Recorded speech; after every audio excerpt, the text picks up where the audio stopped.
Talking Dog and the Mother Lode, Volume 1. Written by Carl D. Wiggins. Narrated by Buzz Blackburn. Book 1. A Handful of Marbles.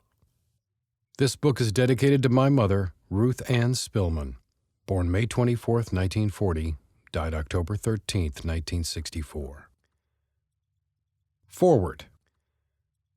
My propitious meeting with Carl D. Wiggins on a late autumn afternoon a few years ago will be forever etched in my memory. Earlier in the day, my sister had discovered a young pit bull running loose in a Walmart parking lot near an area that was filled with 18-wheelers. Being an avid animal lover, she was concerned the pup would be run over. She'd spent some time trying to locate the owner, aided by one of the truck drivers parked there. Unable to locate the owner, she left her contact information with the manager at Walmart, loaded the dog into her car, and took it home. A couple hours later, the manager called with news that the owner, a driver for Prime Incorporated, had been found. My sister talked to the dog's distraught owner, and they made arrangements for her to take the dog back to the parking lot where she'd found it. I accompanied her on the ride back into town.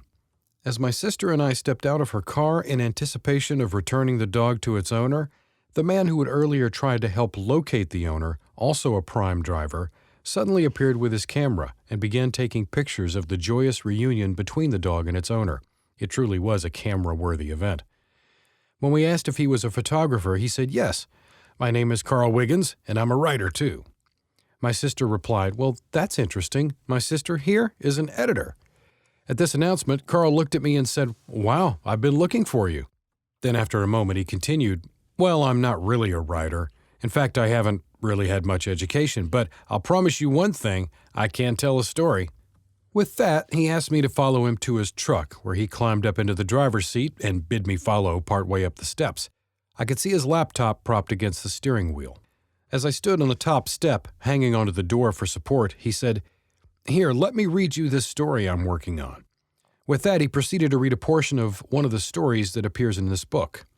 The truck slid to a stop, huffing, puffing, choking, hiccuping, coughing, and gasping like a chain-smoking emphysema patient. As the truck began to appear from the cloud of dust, we watched it shimmy and shudder like a big red dog shaking water from its coat. It eyed us suspiciously as it danced a death jig to the violent rod knocks and backfires. I was mesmerized. I remember thinking, "Wow, that is really good. I wonder where he found it." "Sorry, Carl, but at that time, after you'd told me you'd been a high school dropout, I couldn't help but wonder if it had been plagiarized." We exchanged email addresses, and I invited him to send me some of his stories. He did. And any questions I may have had about him being the real author immediately vanished. I knew that, as he likes to say, he is the real deal. Thus began our journey together as author and editor.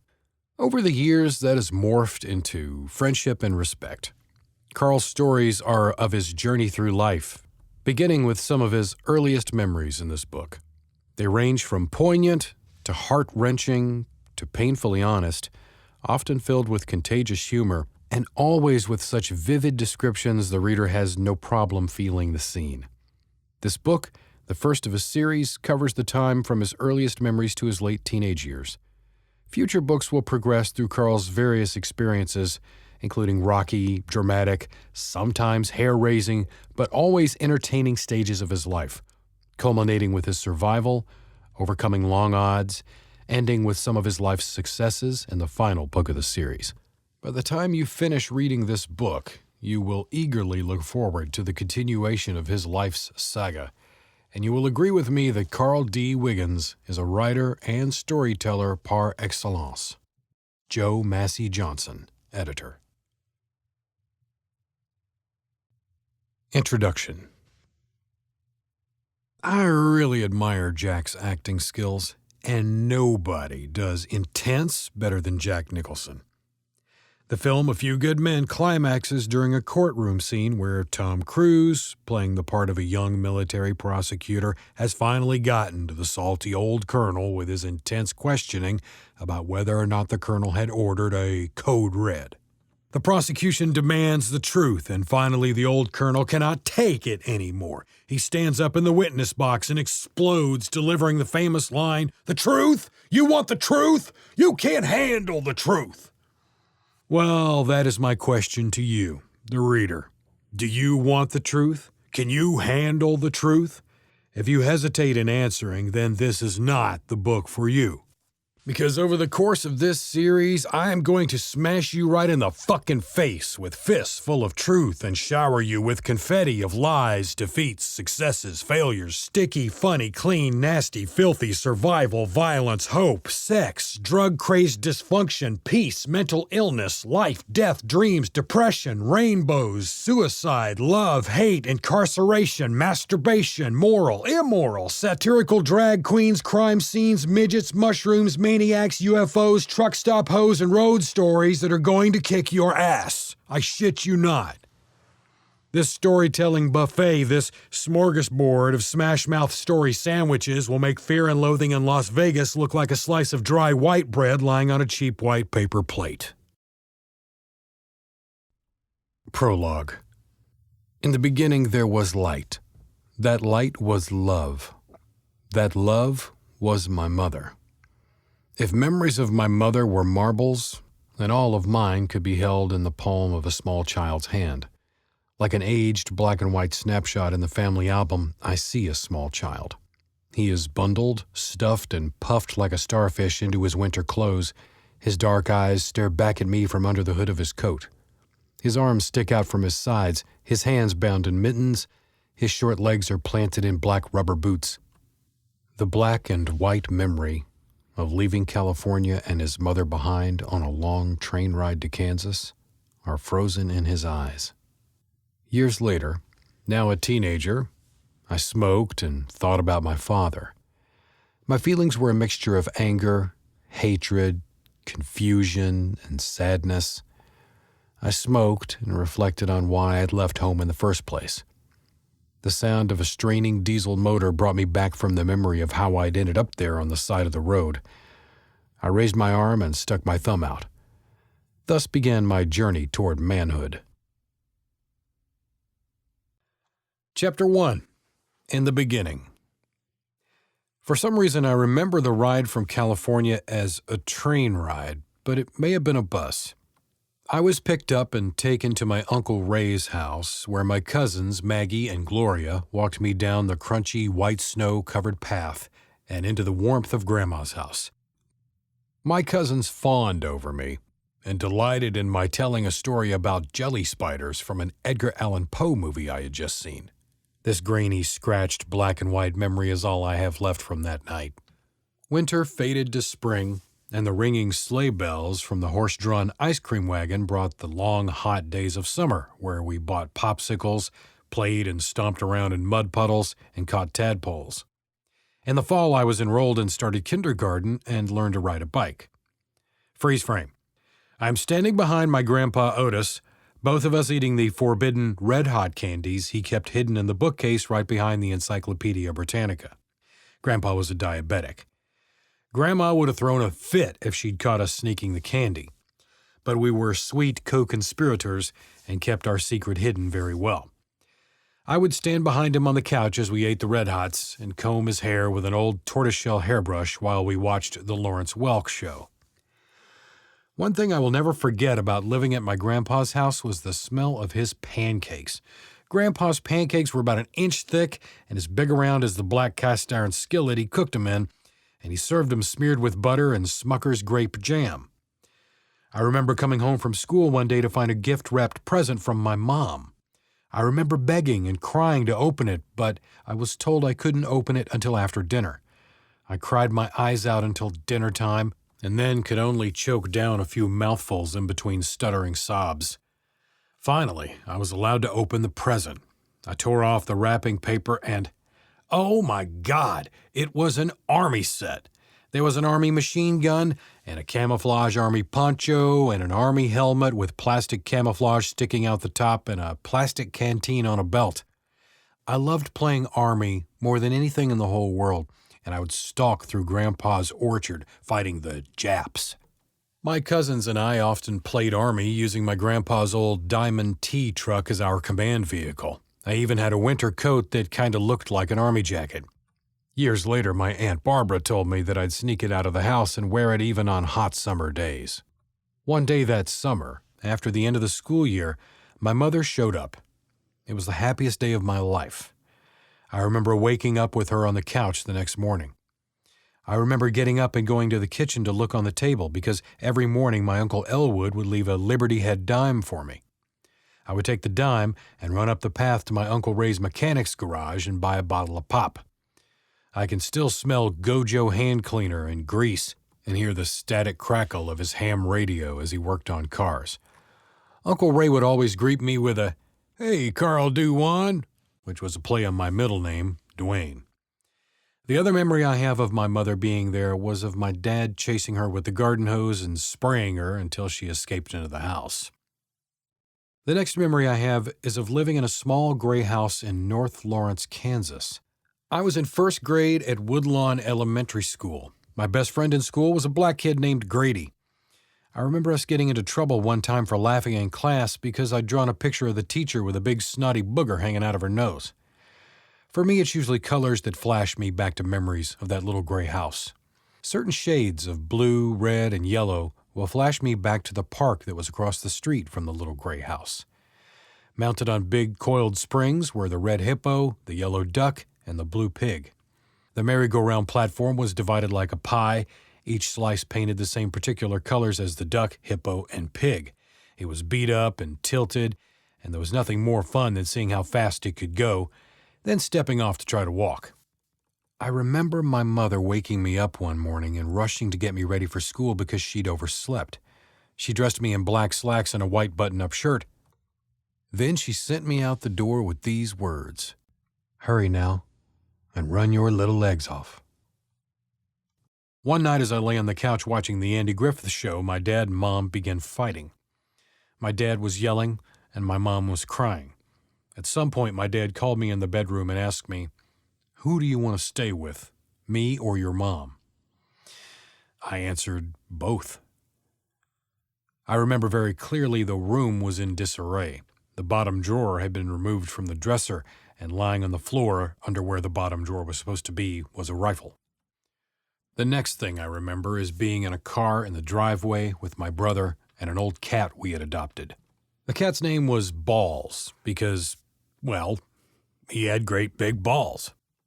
Memories flicker and stutter as I remember our mother calling us to come in from the car. She stood in the doorway, backlit by the kitchen light, one hand holding the screen door open. Her hair was wild, and she was wearing a quilted shabby housecoat that she held together with the other hand. I remember walking towards her, climbing the steps, and walking into the kitchen. It was trashed. Clothes and newspaper pages and other garbage were strewn about. I remember one thing in particular, the big Hi-C orange drink can on the floor amongst the trash. After that memory of walking into the kitchen that night, I have nothing of my mother. It's a total blackout. The next thing I remember was living at my Uncle Jim and Aunt Barbara's house with their 6 children. I do not have any memories of trauma or feelings of loss or anything. Life went on as if nothing had ever happened. I don't even remember knowing my mother had died. No one said a fucking word to me about her death, or gave me any little memento or anything. No pictures, nothing.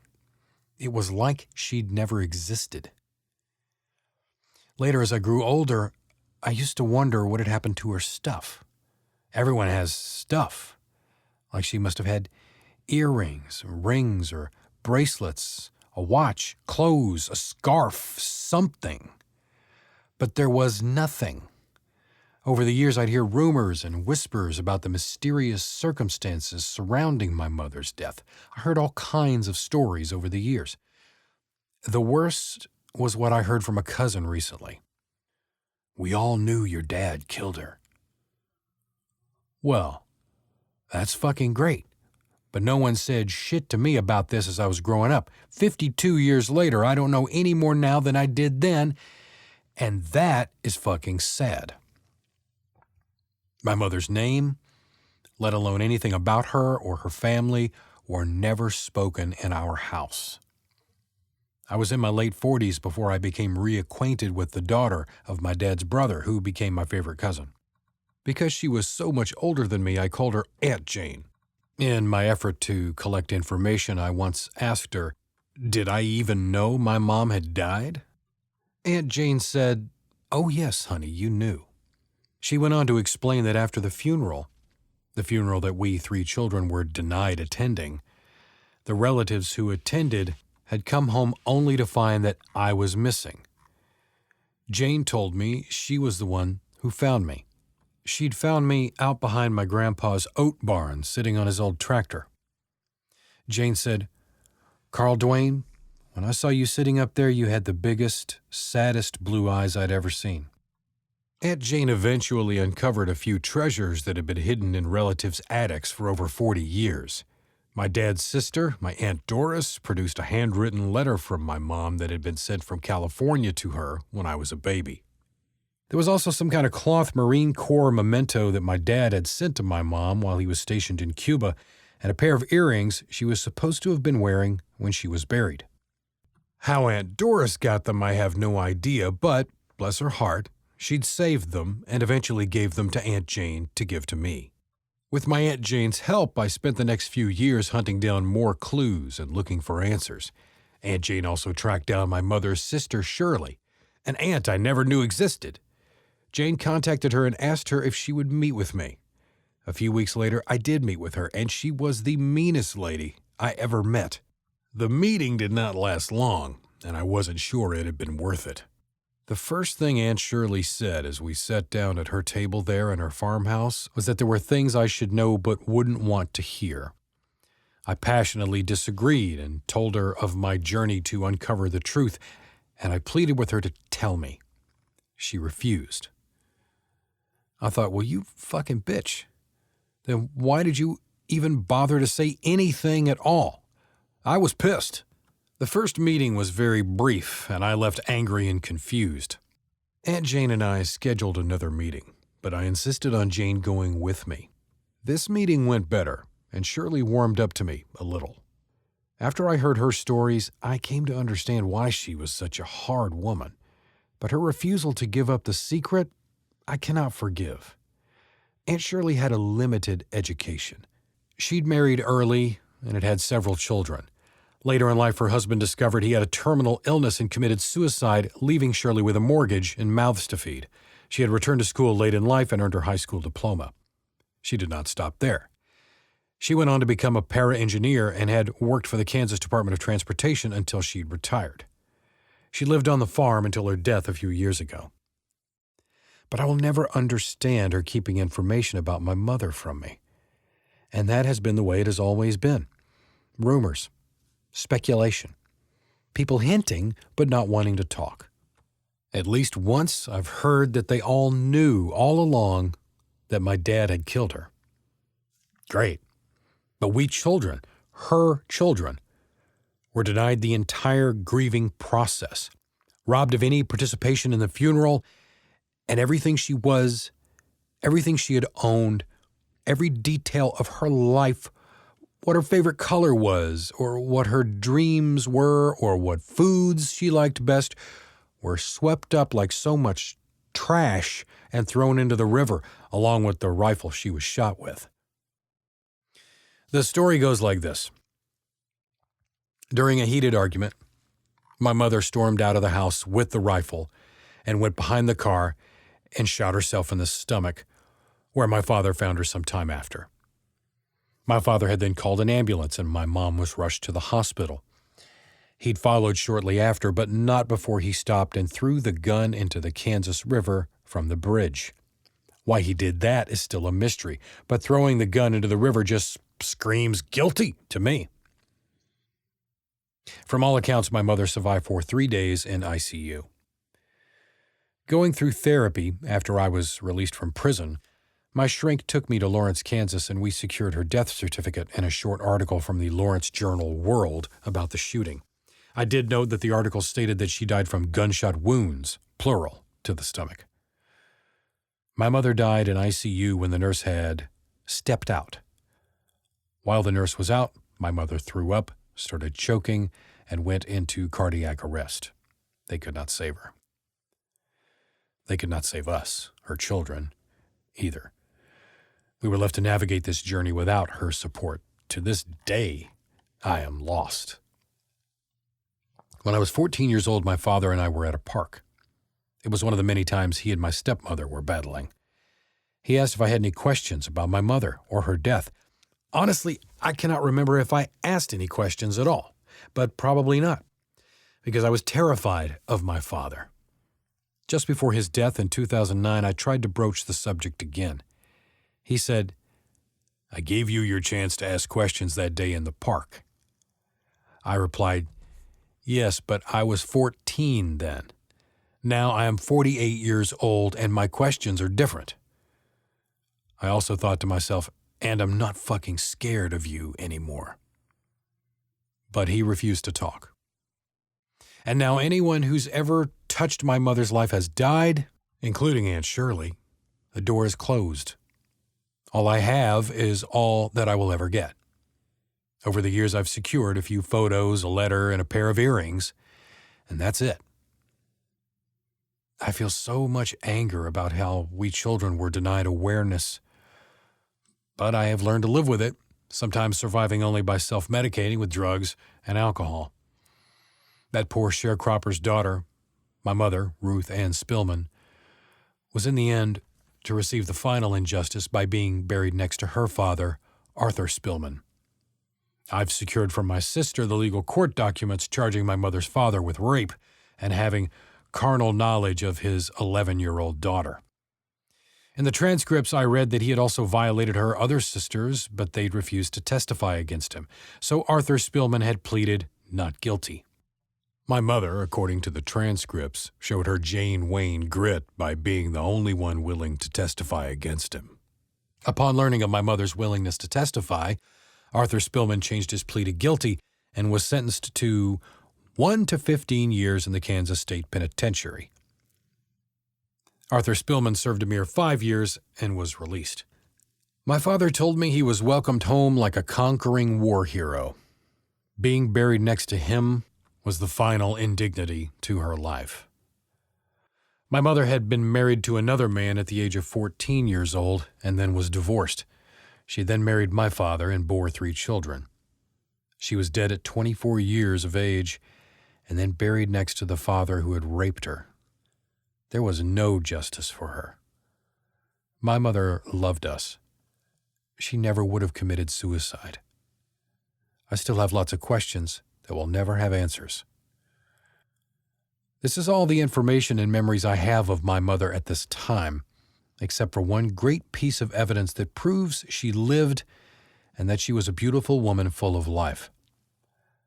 I'd heard rumors that my Aunt Betty had some 8mm film in which my mother appeared. I dogged this trail for over a year. I was again met with resistance, which included hearing one cousin who reportedly had the original footage had said with exasperation, "What the hell does he want that film for?" I guess they just didn't get it. I did not give up. Finally, a year later, I tracked it down with the help of a second cousin. She acquired the film and took it to a lab and had a master DVD produced and then burned copies for me. It has no sound, but my mother briefly appears 3 times. In one moment, she was caught walking down the stairs of my grandma and grandpa's house wearing a full skirt and a nice sweater and a beautiful smile. Walking over to my father, she faces him and reaches up to straighten the collar of his Levi jacket. I could see she was elegant and beautiful and that by her attention to him, she loved my dad. I've watched the clip many times. I've freeze-framed it and played it in slow motion over and over. I dedicate this effort and my life to the memory of my mother, and this book to give hope to others. Ruth Ann Spillman, 1940 to 1964. After many formatting changes, I pray that I have found my perfect rhythm here, my groove, if you will. You have no idea how many changes transpired from first attempts of 9 years ago to this current work of art. And I confess that at times I have felt like a cross between old Carl from Sling Blade and Dr. Frankenstein, writing and rewriting, slicing and dicing. I have cut, dismembered and reassembled this so many times that I feel like Dr. Frankenstein breathing life into death, and like old Sling Blade. I was sure at times that I was indeed headed for the nervous hospital. With a little help from my friends and sound advice from my editor and closest confidant, Big John, I think I have finally arrived. So in these pages, we will scrape all the good, bad, and ugly little secrets from under the fingernails of our happy little family's fingers, delve deeper, digging down directly into the complexities of our lives. In my own voice, I will introduce you to an ensemble cast of characters, crew members, and Big Dipper stars that I called my family. I hope that by the end of the final book, as the credits start rolling and the curtain starts closing, you are still sitting in your red velvet chair, clapping, laughing, and crying all at the same time, feeling the punch in the stomach from a tragic, heart-wrenching fistful of feel-good feelings that keeps you clapping as you rise for a standing ovation for that lone fucking survivor of the most beautiful human train wreck you have ever witnessed. I turned 60 years old February 5th of this year, 2018, and I can still tear up when thinking about my mother. Released from prison in the early 1980s and having successfully completed the program at the halfway house in Kansas City, Missouri, I requested and was granted a probation change to Lawrence, Kansas, where I entered into a 5-year court-ordered therapy, drug counseling, and probation supervision. The new therapist was pretty amazing, and I began to actually engage and work with him. I had learned through my experiences in prison that you should not tell anything to a shrink that could harm you, because somewhere down the line, anything you say can and will be used against you. But as our relationship developed, I began to trust and open up a bit. This was when we entered into hypnosis and childhood regression therapy. One day, my therapist announced that we were going on a surprise field trip. I soon found myself in Lawrence, Kansas at the public library, where he announced that we were there to do research into my mother's death. Feelings were a mixture of excitement and fear. Combing through the microfiche, we found a newspaper clipping about my mother's suicide. Next, we went to the courthouse where we obtained a copy of her death certificate. I had 2 dreams of my mother shortly after taking charge of these documents, and here for the first time I want to share them with you, the reader. The first dream began in a mall. I was standing on the carpeted upper-level deck of a mall with my hands resting on a chrome railing that ran the perimeter of the upper floor. Sandwiched between 2 chrome rails were glass panels. I stood overlooking the shoppers going about their Christmas shopping while hidden mall speakers pumped Christmas carols into the air like soft falling snowflakes. I could smell pine and spices. On the giant mall Christmas tree hung glittering red and gold ornaments adorned with frosted white snowflake designs. Gazing upon the sparkling gumdrop-shaped red, yellow, blue, and green Christmas lights, I got a feeling of something being draped around my shoulders. It was comforting, and I got a strong sense that it was a dark green plaid wool material. I watched the knitted stocking hats bobbing and weaving on the heads of children, their mittens swinging from sleeves of overstuffed coats, and I could faintly hear logs crackling and popping in a faraway fireplace. The smell of gingerbread started to fill the air of my dream, and these smells, images, sights, and sounds swirled and spiraled, wrapping around my heart. And in its totality, it was a mother's love. It was Grandma's cozy home where the bread baked in the oven and stews simmered on the stove, and everyone was safe at night. In that instant, my heart died 1,000 deaths for my mother. I was startled from the reverie when a cool hand was placed on mine. I turned to see a very pretty lady who looked lost to this time and place. She stood looking ever so proper with a button-down, crisp white blouse and candy cane red and white striped tie. She wore a full black skirt with a large Santa Claus-style patent leather belt wrapped around her waist.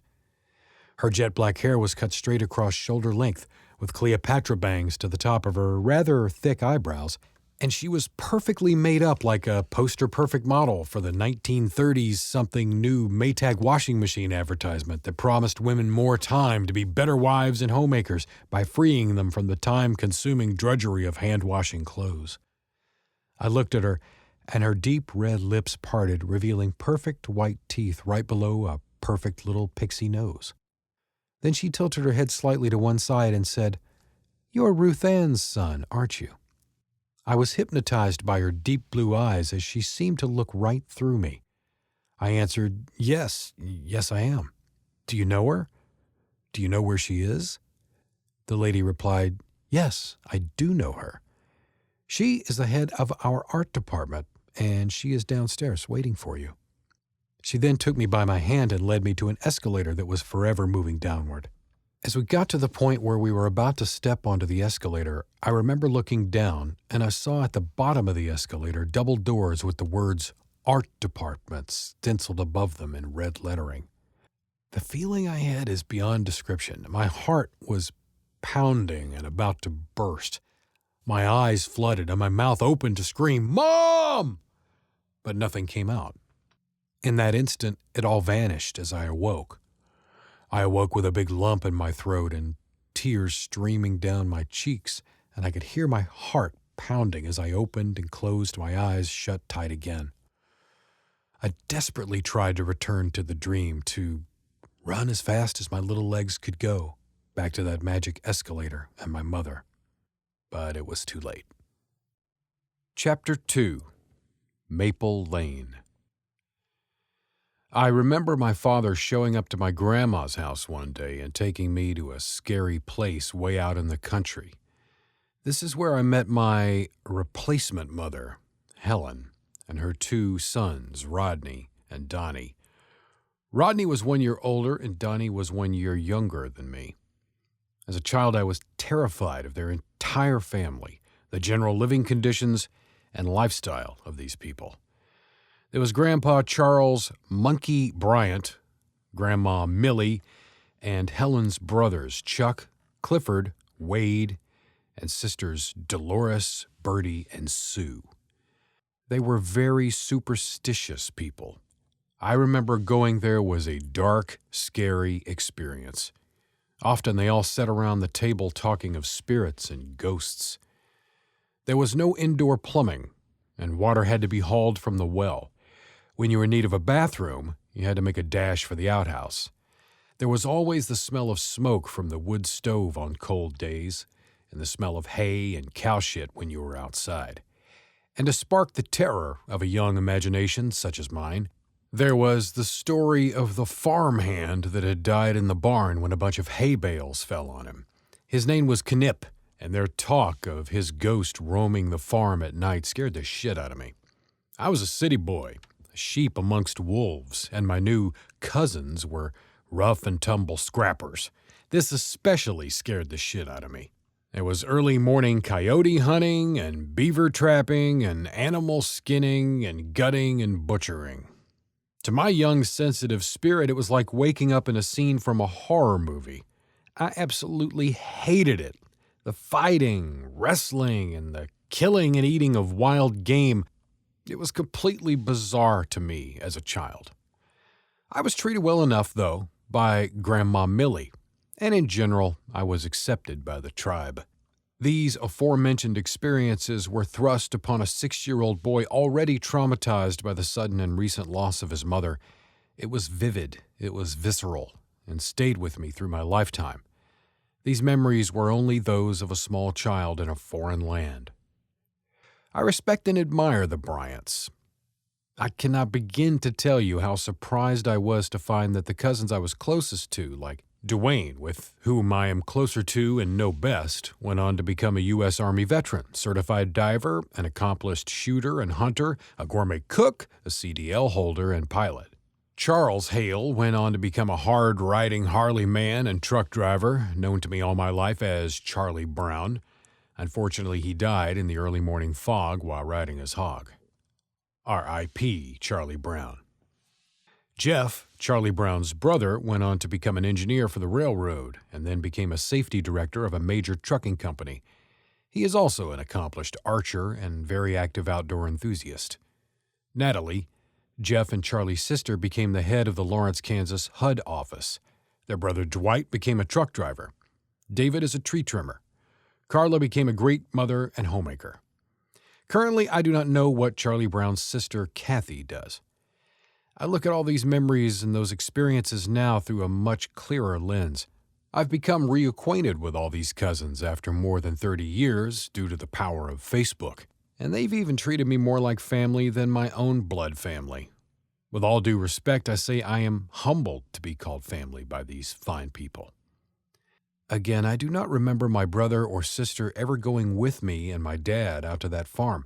I only have a handful of memories about trips to the farm. Then, just like how I went from the little gray house in North Lawrence to my aunt and uncle's house, I suddenly found myself living in a house on Maple Lane with my new family. No memory of packing my stuff at Jim and Barbara's, and no memory of moving into a new house. I just woke up there. I then found myself second oldest and number 2.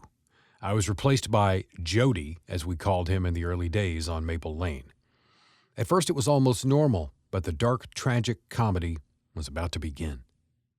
I remember the summers the most, because we spent most of the time out at Uncle Clifford's. Out of the entire Bryant clan, I liked Uncle Clifford the best because he always treated me just like the rest of the kids. Summer days were spent at the river bow fishing. And like in the scene from the movie Forrest Gump where Bubba and Forrest are cleaning the floor with toothbrushes and Bubba is telling Forrest all the many ways to cook shrimp, I can say the same about carp.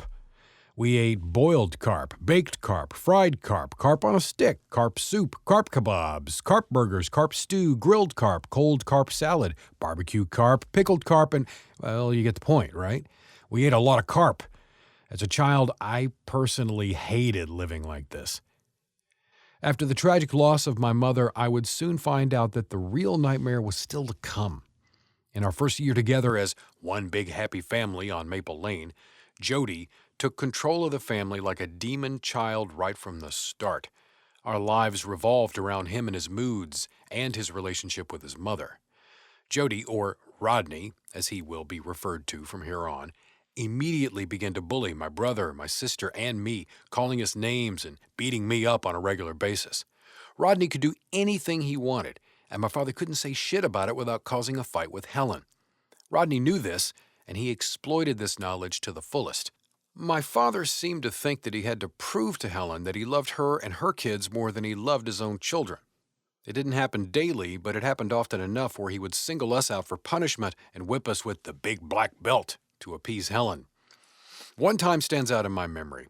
It was the time Rodney told us that if we wanted to join his club, we would have to put a dress on over our head and run around outside the house 3 times as an initiation. Hell, we were only 3rd, 4th graders at the time, just doing stupid kid things. My need to please him and to be included caused me to put the damned dress over my head, my face framed in the neck hole, and the rest of the dress bunched around my neck resting on my shoulders. On my second time around the house, I saw my father pulling into the driveway. When I rounded the corner to begin my 3rd trip, it was all over. I stopped running and froze.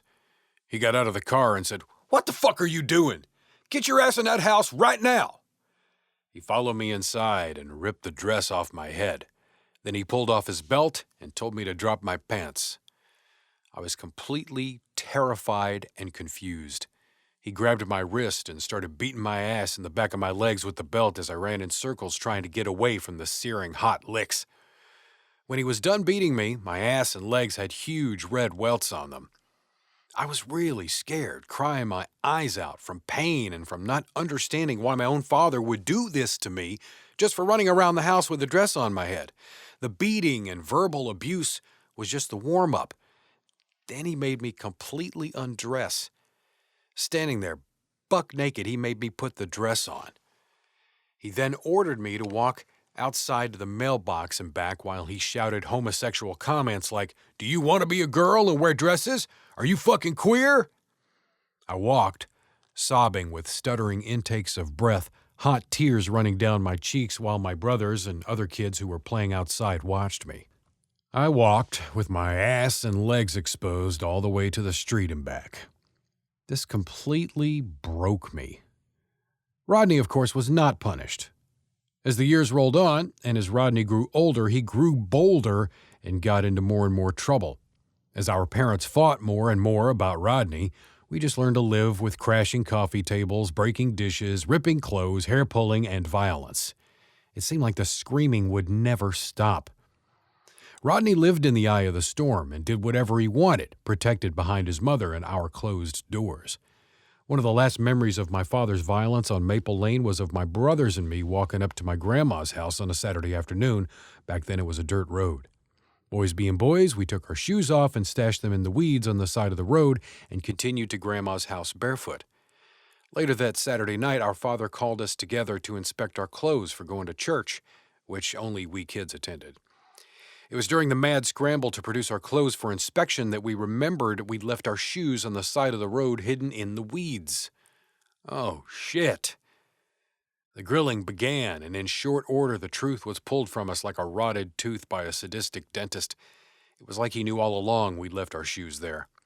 It was dark outside, and we could smell fresh-cut grass as our father drove us up the road to recover our shoes.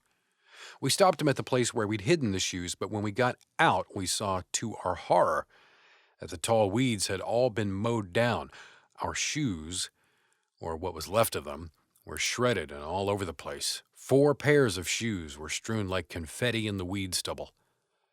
Back into the car, we piled for the terror-filled ride home. Our father did not disappoint. I specifically remember him pulling the white roll-up window shades down before he took off the big black belt and beat each one of us until our legs were almost bleeding. We were not angels, mind you. Oh no, not by far. And we deserved a good many of the ass whippings we got, like for breaking out windows and setting shit on fire or whatever. But in the larger picture, my father was a sick, sadistic asshole who turned his back on his own children. And that is unforgivable. The second dream of my mother came only weeks after the first. I was living on Gage Boulevard in Topeka, Kansas, and had basically bullshitted my way into a job as a maintenance man for a lady who owned several properties. Mary Lou took me in and gave me the job and a place to stay in one of her buildings. It had been a grand home at one time, but was now chopped up into 12 to 16 units. I can't remember exactly. But like I said, it had been a grand home at one time. It had 2 main structures separated by 2 entrances in the middle that held staircases for each side of the home with a full porch the entire span of the building painted battleship gray. Maple trees stood in a single straight line, their branches reaching out to each other like soldiers in dress-right dress formation in a narrow strip of green grass between the sidewalk and the curb facing Gage Boulevard. From the 2 o'clock position, when facing the boulevard, sat the state's capitol only a stone's throw away. All of the apartments were very unique. Some had frosted, convoluted glass partitions in the kitchen and black and white 12 by 12 inch tiled floors and unique angles and countertops. It was actually kind of like each unit was its own work of modern art. I lived on the top floor of the half that was closest to the Capitol, and it had some great views. I did odd jobs for some of the elderly ladies, like opening toothpaste and stuff, even though it was not really part of my job. One lady, I've forgotten her name, had been a Fulbright scholar, and if I heard the story once, I heard it 100 times, but I always listened and commented like it was the first time. One day, Mary Lou asked me to go ahead and enter the lady's apartment because her family had not been able to reach her by phone. Using my master key, I unlocked her door. I opened it a discreet distance and announced myself, but got no answer. As I entered her living room, calling her name, I looked to see into her bedroom. Then looking down to the floor at the corner of her still-made bed, I saw her sensible shoes and stocking-clad legs sticking out. Oh, shit, I thought. She's dead. Thankfully, she was not dead, but had fallen and had been there all night on the floor and couldn't call for help. We contacted her family, and in a few days she was whisked away and I never heard from her again. The other character I met there was an old gal named Mina, like the bird, you know. Anyway, one thing I'll never forget, and I still tell this story today, was about how I had hold of her right shoulder and elbow to help support her as we were going outside so she could be picked up by her family when Mina, shaking like a washer on fast agitation, she had Parkinson's or something, suddenly stopped just short of crossing the threshold of her open door. Mina looked up at me from her stooped-over position, lifted her cane off the floor, and pointing her gnarled, blue-veined finger at me, said in a voice shaky as her finger, "You know what the worst thing about growing old is?" I replied, No, Mina, what's the worst thing? Mina said, the body grows old, but the mind stays young. And with that, we were on our way. It is only when you pass, say, maybe the half-century mark, that you can really dig what she was saying, because I'm here now at 60 years old, thinking and acting like I'm 30-something. That's the mind staying young part. But on the days when I work like I'm 30-something, I can sometimes go to bed feeling perfectly fine, then wake up and get out of bed and from out of nowhere feel like my ankle is broken. Or I wake up with what feels like a dislocated shoulder. Well, that's the body grows old part. Now, anytime these strange ailments occur, I think of old Mina, and I totally get it. So this is where I met one of the other residents named Brett Lazonsky. Brett was nothing like me or the other guys I hung out with. He was responsible and held a job and looked at home in a suit or a white shirt and tie. All my other friends were convicts, hoods, and drug dealers for the most part. Brent worked for a carpet cleaning business, and one day he introduced me to a guy named Steve Blake. As I was growing up, I was fascinated with martial arts and the series Kung Fu, starring David Carradine. I watched that series religiously and dreamed at night of becoming a Shaolin monk. I dabbled in martial arts over the years, but in reality, I was still a wannabe until I met Steve. Brent introduced us and told me Steve was a sensei, a martial arts instructor in the disciplines of Taekwondo and Kempo Karate. I was very impressed to be in the presence of such a master. Steve looked just like Exodore from the TV series Mork and Mindy, starring Robin Williams. Exodore had very chiseled features with a hawkish nose and steely eyes and sporting a Fu Manchu mustache. Kind of a scary-looking dude, right? I asked Steve to prove he was what he said he was. So he then instructed me to put him in a chokehold, and I did. The next thing I knew, I woke up on the floor. Brent and Steve helped me to my feet, and when the stars and bluebirds stopped flying circles around my head, I asked him, "What the fuck did you do that for?" He answered, 1, you will never doubt my credentials again, and 2, you will never forget that technique. Right on both counts. For the next 2 years, I paid Steve to kick my ass with balls-to-the-wall, full-contact training sessions, which once ended with me breaking my finger and being knocked out more times than I could count. After I achieved my black belt in Taekwondo, I went on to get my green belt in Kempo. I cannot remember the particular Kempo style, but I did see Steve's instructor, Master Duncan, on the cover of Black Belt magazine being featured in an article called Death from Above, which was the organization Steve belonged to. Eventually, the organization which I also joined was Asian American Martial Arts Federation. These guys were like fucking ninjas. After getting my ass kicked for so long, I eventually had my fill at the green belt level and stopped taking lessons. A few years later, Steve disappeared like a smokescreen. Poof. One minute he was there, next day gone, and I never saw or heard from him again. Now, the reason you had to labor through all this martial arts stuff is because it may help you to understand the people in this next dream and draw your own conclusions as to the meaning of the dream. So the second dream of my mother went like this. All was black. Then a soft light formed in the near distance. My eyes slowly focused and adjusted.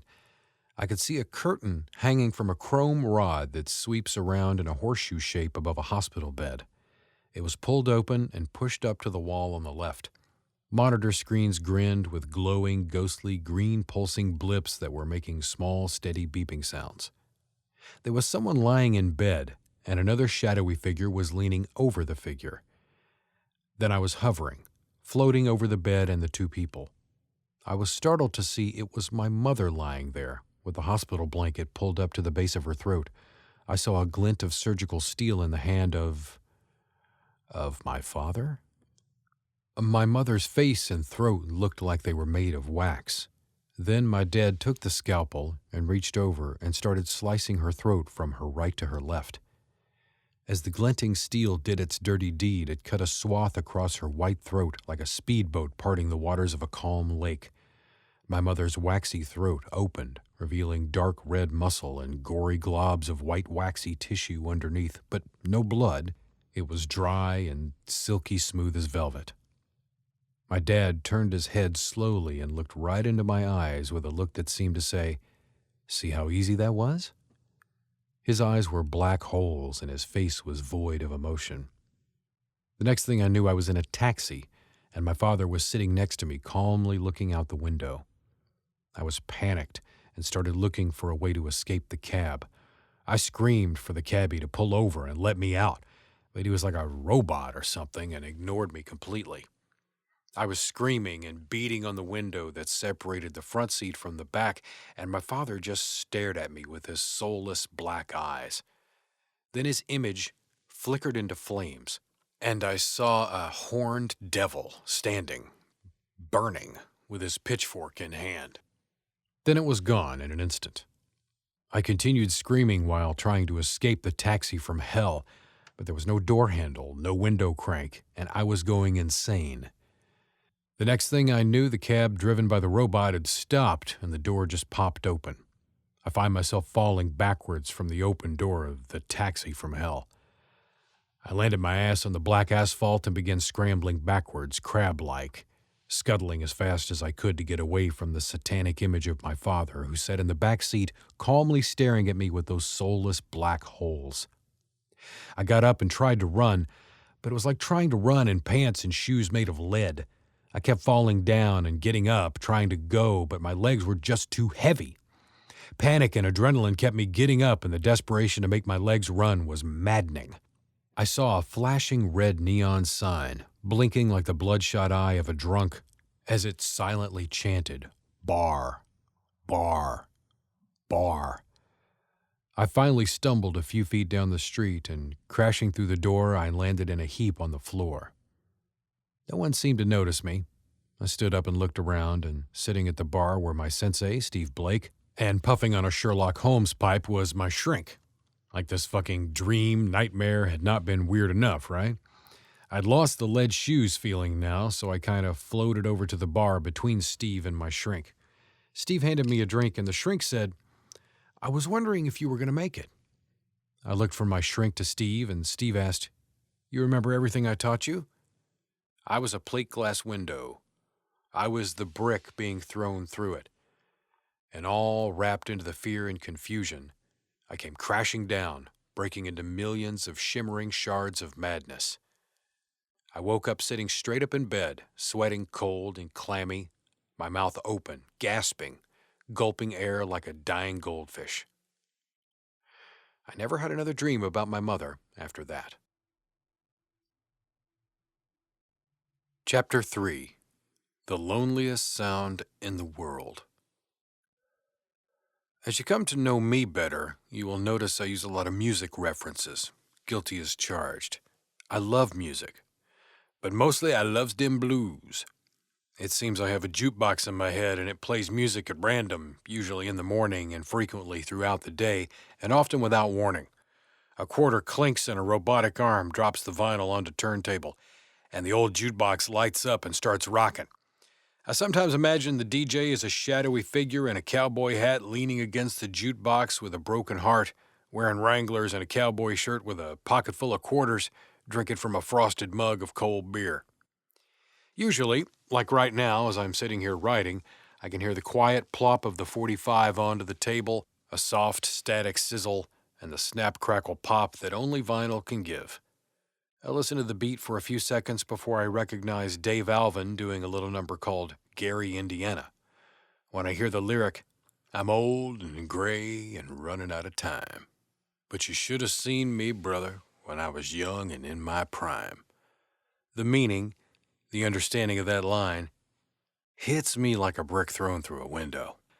I cross into Pennsylvania, still listening to the song playing in my head as I exit into a rest area for a break and a chance to write a few more lines.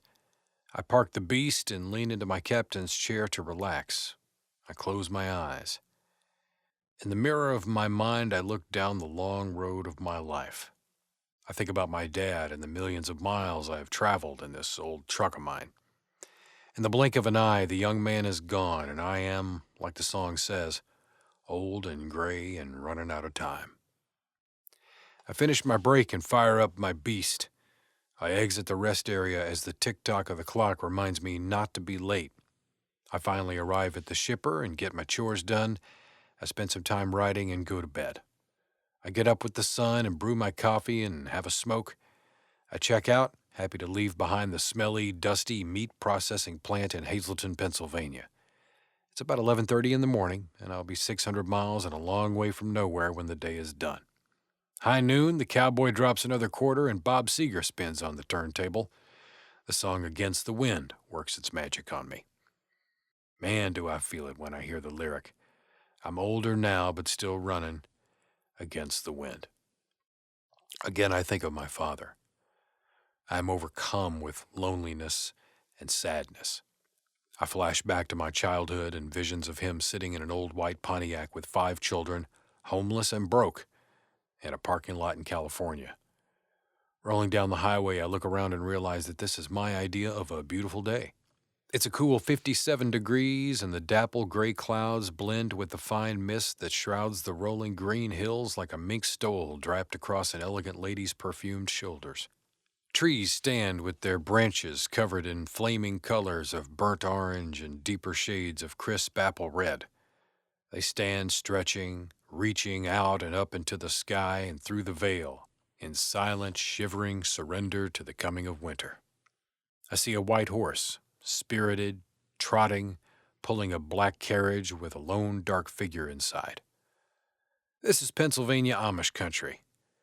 My big black Peterbilt moves past the wet black road that carries the beast and its burden. And like the misty countryside, I leave the white horse and solitary man and the mile markers behind. You know, it seems like the faster things go, the less time we have. I don't know about you, but I can't imagine having enough time to take a horse to get anywhere, let alone grow and preserve my own food and make my own clothes. I admire the Amish for their old-fashioned ways of life, and I wish I could live as simply as they, but I am way too addicted to my machines and instant get-it-now lifestyle. It sucks to know that most of us have sold out to crappy fast food, crappy slow service, and products that are designed to fail. I think about this as I downshift and begin crawling up the mountain in the granny lane. My thoughts merge with the loneliness of the day. The light is fading. Headlights sparkle and flow snake-like down the mountain in the eastbound lanes.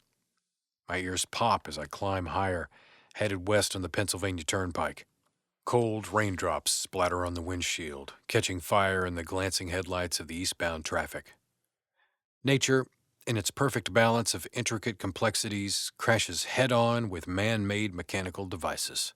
Hard metal rides on rubber, on asphalt, and without emotion or apology, the wiper arm wipes away the tears of Mother Nature, and man and machine crash through the night going nowhere fast.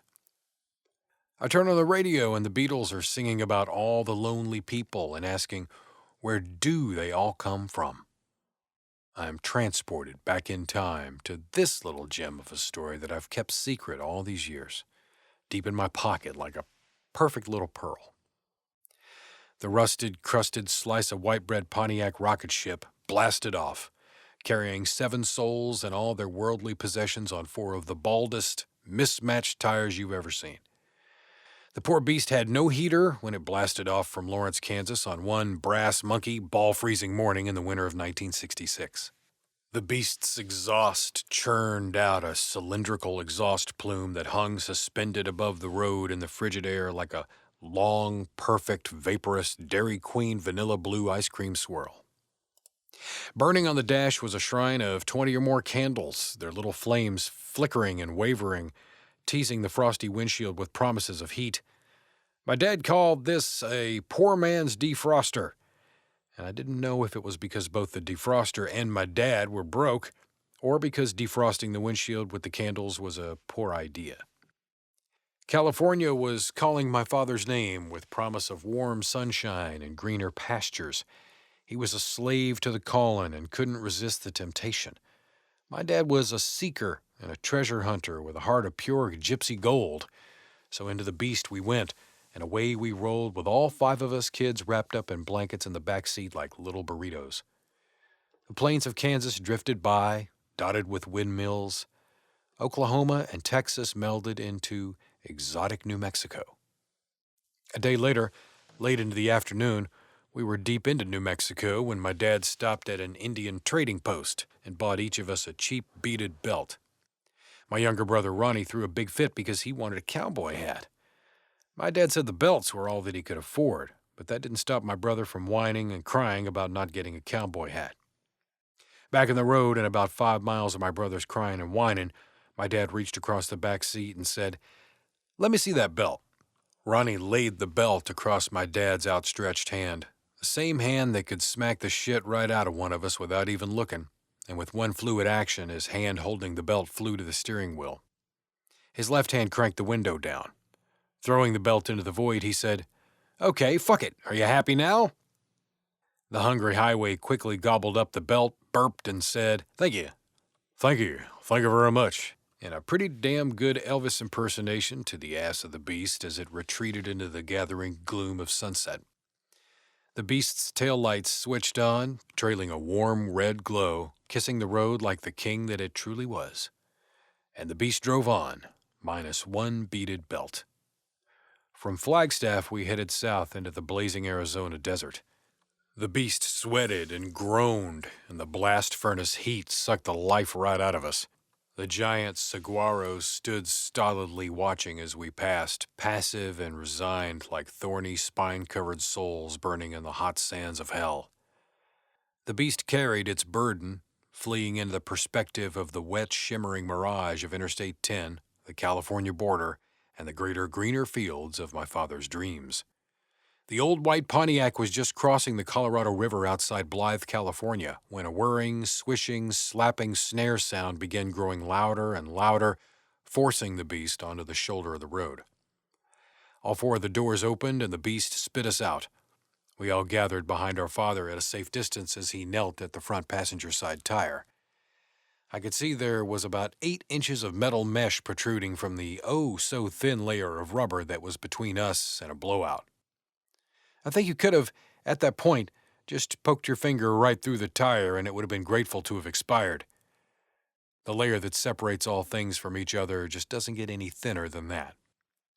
After inspecting the tire, my dad stood, spit into the dirt, and cursed the whole world and his rotten fucking luck.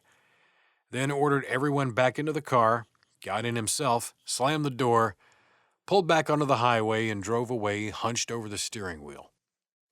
My memory of him, his long hair, his dark blue bandana low on his forehead, and my stepmother with her evil black widow's peak and red lipstick, and 5 of us ragamuffin children in the back seat, riding in the easy bake oven on wheels, and the slapping snare sound of the steel mesh spanking the road like a bad dog will forever be forged into my memory, as bright and hot as that California sun. On a wing in my father's prayers, the beast rolled all the way into Orange County, California, about 200 miles away, on a highway that is hot as a crack pipe on payday, and believe it or not, the tire held out. And just in case you were wondering why my dad didn't have the tire fixed or put a spare on the beast, well, the answer is because our dad was so broke that if someone was selling 4 brand new tires across the street that day for a nickel, all my dad could have done would be to stand there, look across the street, and say, "Ain't that cheap?" The beast limped into Orange County. Our parents went to the sheriff's department for help and were escorted to a local gas station where the sheriff paid for a used tire to replace the bad one. While the tire was being changed, one of the deputies took my brother, Donnie, and me to the store and bought each of us 5 kids a cold soda. I was looking out the back window at the deputies as the gas jockey finished putting the few dollars of gas, courtesy of the sheriff's Traveler's Aid Fund, into the car. They sure looked smart in their starched, creased khaki uniforms with their shiny gold badges. With the new, used tire, the beast began to pull away. I was still watching the deputies through the back window when I saw them digging into their pockets. One of them spoke to the fuel jockey, who in turn hollered for my father to stop. So my dad stopped, put the beast into reverse, and rolled slowly back to the pumps. The attendant leaned into his window and said, "The deputies pooled their own money and want to fill the tank for you." Now, if that doesn't warm your heart, nothing will. Those guys were awesome for doing that for our dad, but I'm pretty sure it was because he had us kids with him. The deputies stood in the wilting heat in their sharp uniforms beside the attendant in his dark green coveralls and waved to the 5 hot children, each holding a cold soda, as the white Pontiac pulled out of the station with a full belly and a new shoe. The beast pulled into Baldwin Park, California, like a bloodhound on the trail of an escaped convict, sniffing, circling, and searching for that perfect spot to land. It found the parking lot of a supermarket, circled a couple of times, and snuggled up to one of the light poles. Imagine looking down from the top of the light pole and seeing, from a bird's-eye view, the rusty white beast sitting in a pool, a halo of yellow-white light, surrounded by blackness of asphalt and darkness of night. Inside the beast's belly, all souls are sleeping except for one young boy and his parents. My father sits silhouetted by the vapors of the light, reading a newspaper, and my stepmother looks out her window into the night. I feel the weight of their thoughts and fears. In the still of the night, the only sound is the dry rustling of newspaper as my father turns pages and the small noises of children sleeping. A new sound comes to the beast as the long fingers of the wind pushes and nudges an aluminum can somewhere in the dark. Creeping on stealthy musical feet, the can tinkles and scrapes across the blacktop of the parking lot, and I recognize this sound as company for a lonely night. I feel my father's fears and hopes and dreams, and all and everything became one with the sound. Growing bolder, the tinkling sound of the erratic medley becomes a siren song that causes my father to lower his paper. In harmony with the tinkling sound and the heaviness of the night, he is still for a moment, listening deeply to the sound. Then I hear him say in almost a whisper, "That is the loneliest sound in the world." My father's words fell into my young imagination like a bit of grit falling into an oyster, and over time it formed this little pearl of a story. So, if you ever hear an old pop can being blown across a parking lot or down a street or along a sidewalk, pause for a moment, listen to the sound, and reflect upon this story of my father sitting in that car with 5 children and the sound of that can being blown across the parking lot. Then you, too, will hear the loneliest sound in the world. You may have laughed or you may have cried, but I hope you enjoyed that little pearl of a story. My father named me after himself, but I am Carl with a K, and he was Carl with a C. The youngest of 7 children, my dad was born September 26, 1934 in Lawrence, Kansas, to Otis and Mabel Wiggins. The story I remember best about my father's childhood was of his long summers rounding up cows and working the fields where he worked from can to can't. For those of you who don't know what can to can't means, it's working from the time you can see till the time you can't. My father would say, "You kids are lucky you don't know what real work is." Hell, when I was a boy, I had to be up at 4 o'clock in the morning and round up milk from cows in the fields. I'd be soaking wet and cold from the wet grass, my feet sloshing in my shoes. Then I'd come in and your grandma would fix us breakfast. Then we'd work all day long harvesting wheat or oats. He would go on and on about how hard they worked as children. "There were no summer vacations for us," he'd say. "We worked our asses off all summer, and you know what I got at the end of the summer?" Yes, of course, we knew because we'd heard it a million times. All he got after working all summer was 3 pairs of khakis. His reward, those 3 pairs of pants, had to last the entire school year. He could wear 1 pair Monday, Tuesday, and Wednesday, and the second pair Thursday and Friday, with the last pair for the weekend. We hated hearing these horror stories. Behind our father's back, we would mock him. "Oh, yes," one of my brothers would say. "We were so poor all I had to wear was a gunny sack, and I couldn't go to school every day because I had to share that one gunny sack with my brothers."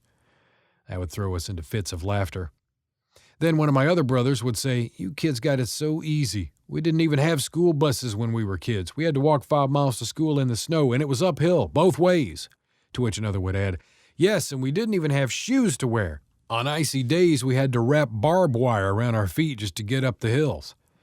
Boy, we'd be rolling on the floor laughing until we had tears in our eyes. Each generation has its childhood horror stories. My grandfather's generation told stories about how tough life was because they had to fetch water in buckets from the river and heat it over a fire in the hearth so they could wash dishes. My father's generation complained of having to fetch water from the well and heat it in the reservoir of the wood-fired stove. My generation told their own tales of woe about having to turn on a faucet and wash dishes by hand. My son's generation complains about having to rinse dishes and walk all the way across the kitchen and put them in the dishwasher. Kids these days make the trip to the dishwasher sound like it's a journey across the Mojave Desert walking barefoot over broken glass. And so it goes. I can't imagine what the next few generations will tell their children, but I'd guess my great-great-great-grandchildren might tell their children something like this. You kids got it so easy these days. You don't have any idea what suffering and hard work is like, because when we were kids, we actually had to push a button for the robotic butler to clear the table and wash the dishes. So how can you complain that the virtual 3D Genie 3200 takes 5 milliseconds to dissolve and reprint your dishes right at the table without having to do anything but ask? Jesus, you kids are just spoiled rotten. And so it goes. Chapter 4. Beep Beep Roadrunner. On the morning of the last day of school in my 9th grade year, the energy was electric, buzzing from one student to the next. I could hardly concentrate sitting there in the fluorescent-lit classroom. The crank-out windows were open, books were being turned in, yearbooks were being signed, and the dusty chalkboard stood silent behind the teacher. Wicked old metal Venetian blinds were half raised and half opened, slicing through the warm sunlight like fresh-baked bread. The sound of mowers and the smell of fresh-cut grass rode on the notes of the robin's song, announcing spring had arrived. The teacher droned on, his words completely lost to me as I sat at my desk surrounded by all the last day of school activity, students making promises to stay in touch with each other and what plans were for the summer vacation. The school PA system crackled with static announcements, which were also lost to me. I was daydreaming about going home to a house full of love, the smell of chocolate chip cookies baking in the oven, and a glass of cold milk. But right about then the school bell rang and I was forced to come back to reality. I was going home, but not to a loving stepmother, or milk or cookies. Doors burst open, classrooms emptied, and boys and girls spilled into the hallways to the sounds of lockers slamming. Shoes squeaked on polished hallway floors and shouts and laughter echoed throughout the building. The outer doors burst open and kids bolted from the school like wild mustangs. My brothers and my sister and I walked home, pushing and shoving each other, kicking dandelions and laughing. Some of the richer kids drove cars, and they honked their horns and yelled from open windows as they drove by. Sure, we knew we were poor. But hell, almost everyone we knew was poor. And back then hardly anyone had a car, let alone a new one. The 5 of us raced home and arrived one at a time, according to who was the fastest. The kitchen screen door slammed not once but 5 times, once for each of us boys and once for our sister Julie. There was no milk, no cookies, and no loving mother with a bright smile welcoming us home. Obviously, I'd watched too many Leave It to Beaver episodes. We hit the kitchen like a swarm of locusts, eating everything we could find. Like a smash and grab, we were in and out quickly before we could get caught. Then 4 more slams of the screen door as we boys left the kitchen with our dad yelling, "Stop slamming that fucking screen door!" The first nights of summer vacation were always the best. The cicadas hummed and buzzed in deafening crescendos on those hot, humid Kansas nights. On these nights, we went shirtless, sweating and running through the neighborhood, knocking on doors and running like hell. We would hide in the tall grass that grew between the houses just to watch the homeowner come out onto the porch and stand there under the swarm of bugs that flew kamikaze crazy patterns out of the porch light. My brothers and I would always fight to be quiet so as to not give ourselves away, but it was just too funny to watch the homeowner look around calling, "Who's there?" while the June bugs and miller moths dive-bombed their heads. Lying in the grass, sweating and itching, we would pull foxtails from their sockets and chew on the soft, sweet ends, laughing like hyenas, and talk about what we might be having for dinner when we got home. The 4 of us boys shared a large upstairs bedroom in the old run-down 2-story white house at the end of a gravel road.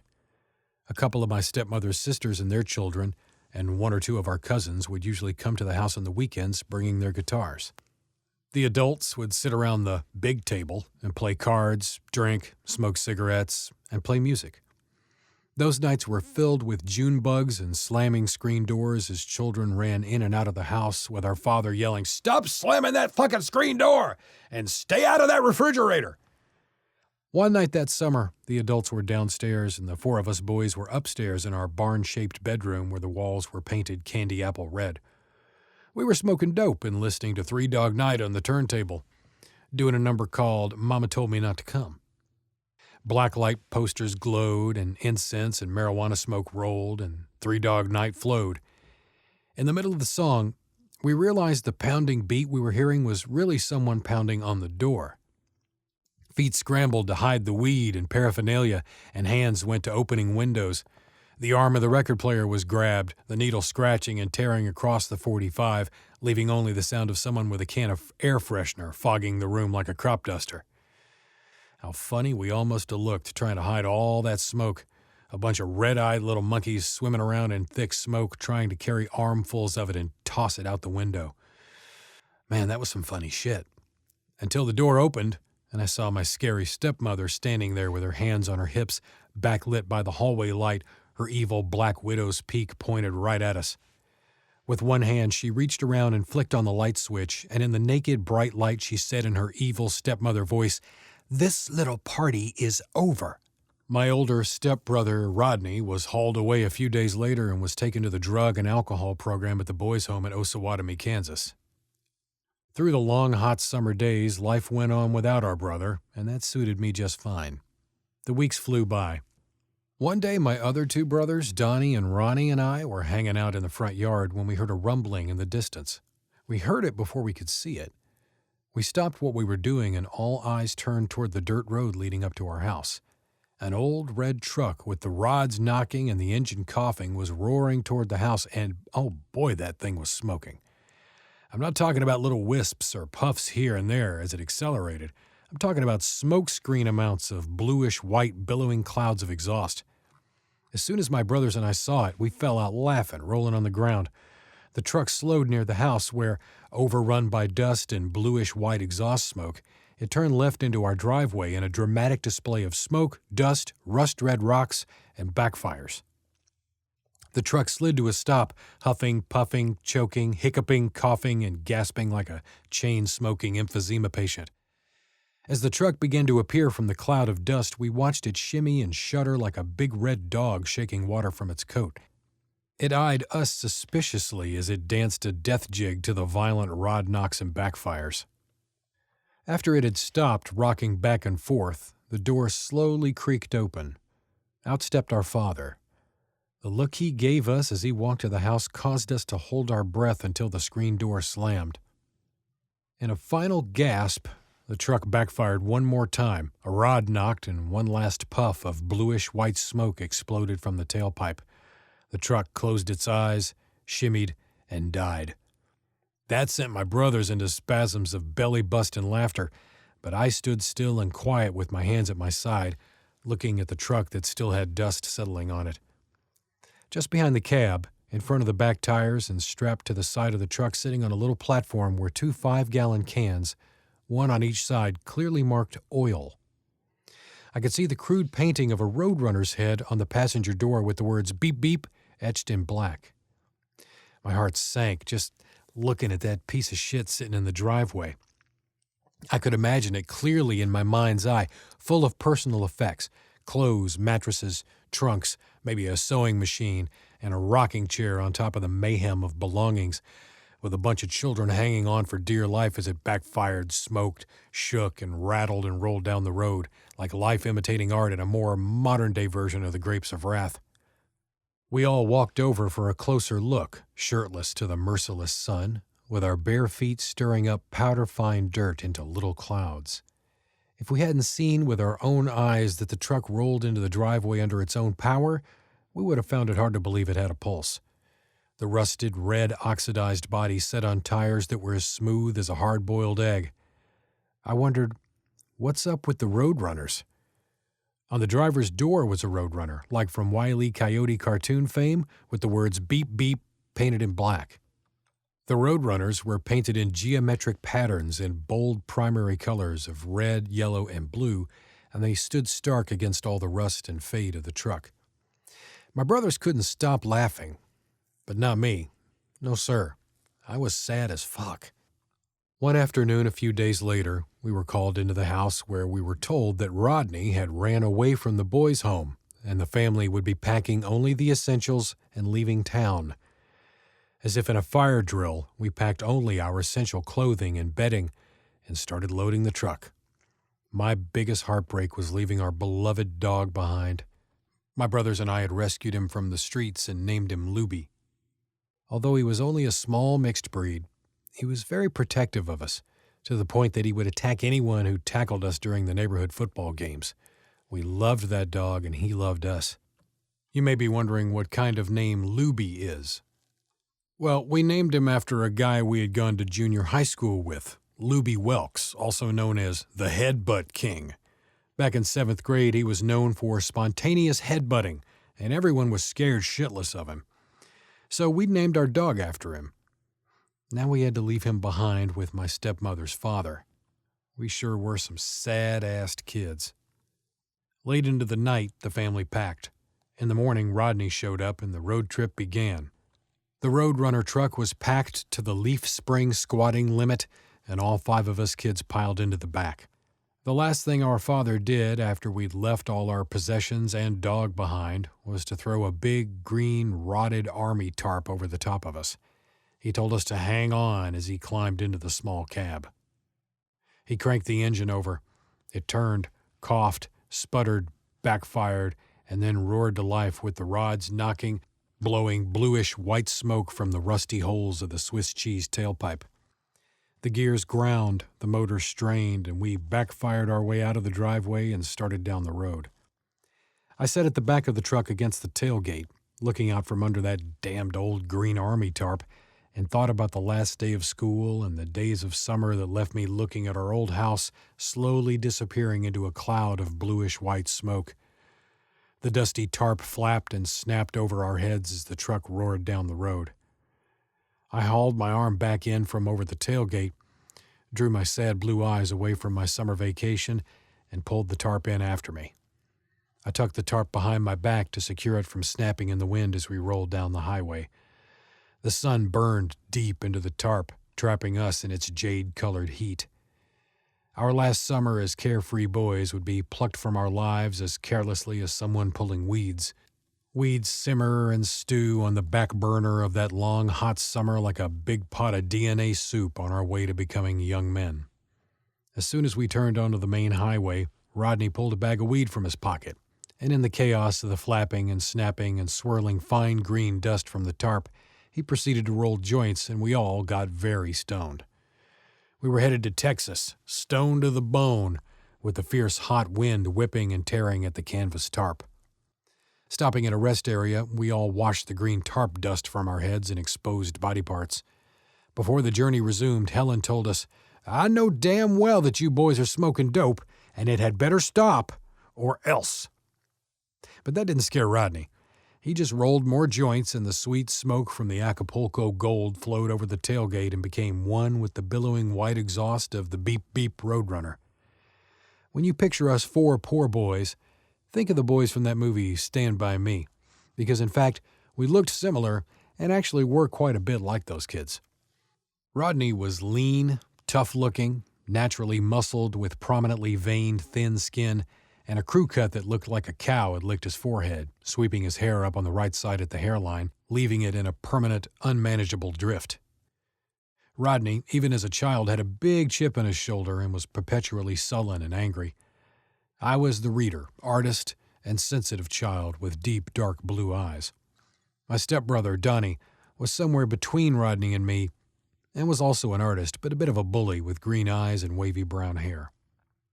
My younger brother, Ronnie, was the perfect, annoying, stubborn little brother who marched to his own beat with big brown eyes and thin, fine hair that covered his egg-shaped head. Julie had pretty brown eyes and was a slightly freckled, pigtailed, cute little sister who loved her life like a sheep amongst wolves. There were many motorists along the way who saw 4 white asses perched on top of the tailgate of that old smoking Roadrunner truck mooning them. Yes, we got our asses kicked a lot, and I will admit we deserved a good deal of those ass whippings. As we traveled, our parents would stop and ask for help from churches or police stations. These places usually provided assistance to travelers by giving vouchers for food or gas, or sometimes both. One night in Texas, my parents were given a voucher for dinner at a good old down-home cooking-style restaurant. My father parked the truck in the far corner of the lot. I'm sure we all looked a sight. You can't help but smile and shake your head in pity at the thought of our poor-assed parents and 5 dusty green children piling out of that old truck, coming into the restaurant with a food voucher. We pushed through the glass doors and into the brightly lit diner. The other diners stared at us, forks and spoons frozen in midair. The silence was deafening. I felt my face flush red-hot as we were seated. The din of the diner slowly resumed as the kind waitress made us feel at home by telling us that we could have anything we wanted on the menu. But one look from our father told us not to be greedy. I don't remember what anyone else ordered that night, but I ordered a roast beef combination dinner. Oh man, it was tender roast beef piled high on thick Texas-style toast, cut diagonally, separated with a healthy portion of homemade mashed potatoes, covered with dark beef gravy flowing over the whole of it, and ice-cold milk to drink. I will never forget that dinner. After dinner, we all piled back into the truck, and into the night we rolled with the usual symphony of sounds and smoke announcing our departure. Before we arrived in Houston, my parents had gotten another voucher for a restaurant. The old truck pulled into a small roadside diner, and our dad drove to the edge of the lot and parked under a big shade tree. He turned off the truck, where it did its usual sputtering and coughing death dance, ending with the always funny, but embarrassing, big bang backfire and nod-rocking belch of white smoke. The diner's waitress brought the food out. She walked up to the back of the truck where she gave each of us kids a big smile, a brown paper bag, along with a Coca-Cola in the little frosted green glass bottles that were ice cold and dripping with condensation, a stark contrast to the shimmering heat of the dusty gravel parking lot. We could smell the food even before we tore open the brown paper bags. Inside we found greasy cheeseburgers with sliced red onions, lettuce, and vine-ripened tomatoes, all wrapped in wax paper, and homemade fries in little red and white checkered paper tubs. That was another meal I'll never forget. The truck roared back into the blistering hot day and back onto the highway with the wheels making a sticky sound as they turned onto the hot Texas highway. I watched the waitress waving goodbye until she disappeared into the thick bluish-white cloud of the Roadrunner's exhaust. Eventually, we did make it to California, where our parents found work. I will never forget the day they showed up in the canyon where we were camped, driving an ice cream truck. I thought we'd died and gone to heaven. And that's how we lived. Each day our parents would leave us in the canyon and return around noon with food and always, best of all, ice cream. We spent a good part of that summer living in the back of that old Roadrunner truck up in the mountains in a place called Azusa Canyon. My brothers, my sister, and I played in the river by day and camped under the stars by night until our parents had made enough money to rent a small 2-bedroom house on Hines Street in Baldwin Park. Helen's brother Chuck and his wife Debbie soon arrived with their 2 small children from Kansas, and the small house got smaller. If I told you these were difficult times for us, it would be an understatement. Imagine 4 adults, an infant, a blind 4-year-old girl with special needs, 4 growing boys coming of age 1 year apart, and our poor little sister Julie, all living in that 2-bedroom house. The perfect storm was brewing.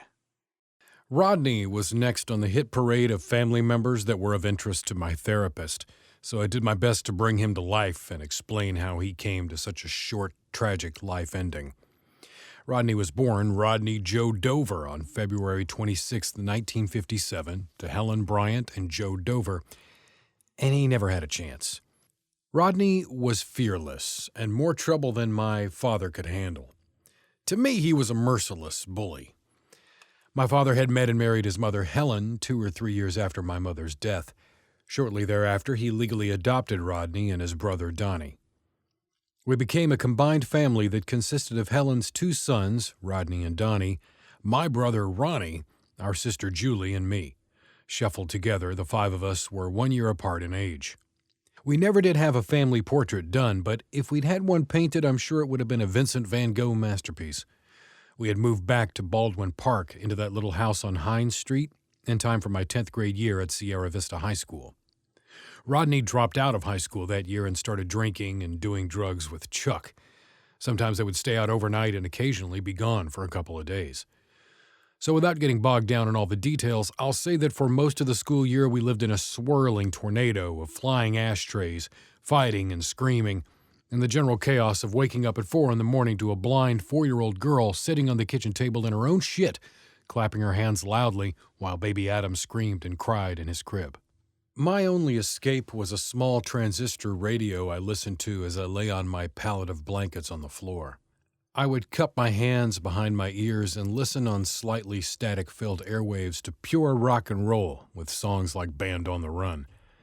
I would listen to music and wish I were someone else, somewhere far away. Eventually, things got so bad that Chuck and Debbie left and returned to Kansas with their children. That gave us more space, but not much more peace. Hines Street was a neighborhood of small, single-story stucco homes with dirt yards where vagrant, homeless patches of grass grew around the base of the occasional palm tree. Mean-looking barrio dogs guarded the cactus, lemon, orange, apricot, or avocado trees that grew inside chain-link fences. And when I walked from school, I could smell tortillas cooking all the way home. Walking home one day from school, enjoying the aroma of cooking tortillas, I turned the corner onto my street and saw several police cars blocking Hines Street.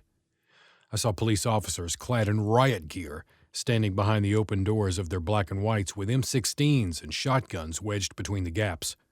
Neighbors stood on porches and on corners watching the action unfold. Looking between the patrol cars, I could see Rodney and his friend Billy Neal both lying prone in the street. A voice over a bullhorn was commanding them to put their hands behind their heads. The next thing I saw was Billy's brother swaggering out into the street. He walked right up to where Rodney and Billy were lying in the street, while the voice behind the bullhorn instructed him to also assume the position and get down and grab some asphalt. The Neals. What a bunch of redneck white trash.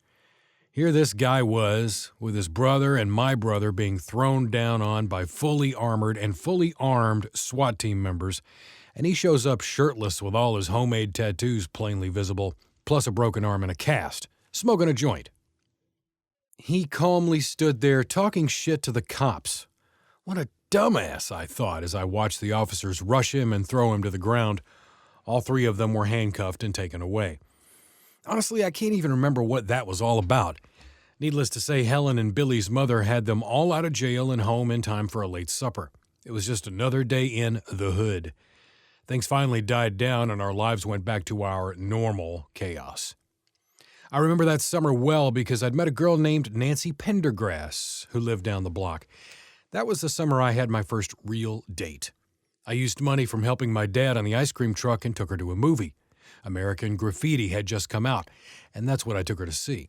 We sat in the red velvet seats in the darkened theater with our popcorn. I spent the better part of the movie maneuvering my arm behind her back. My arm was numb by the end of the movie, but as it turned out, I had not been cupping her breast as I'd imagined. I'd only been touching her inner upper arm. Looking back now, I can only smile about how sly I thought I was. My summer would again be ruined because Rodney was about to run away with Billy Neal. This time it would be serious because my heart would be broken by the death of my new first romance with Nancy. Many times over the years when my parents would fight, my brothers and sister would be all distressed, crying and shit, but not me. No, sir. I was always grinning inside. I loved it when they fought because I really wanted my dad to leave Helen. Over the years, he did leave her several times, but he just couldn't stay gone. He always went back to her with his tail between his legs. I was happy Rodney had run away. But like my dad, I knew Rodney would be back, and until he did return, there would be no peace, especially for my father.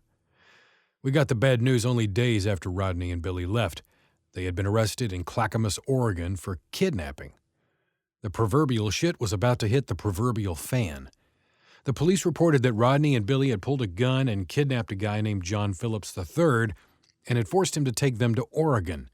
It wasn't long till they were captured and remanded to the Clackamas County Jail. They were charged with kidnapping, robbery, and a laundry list of minor violations, including violation of probation. What a couple of morons.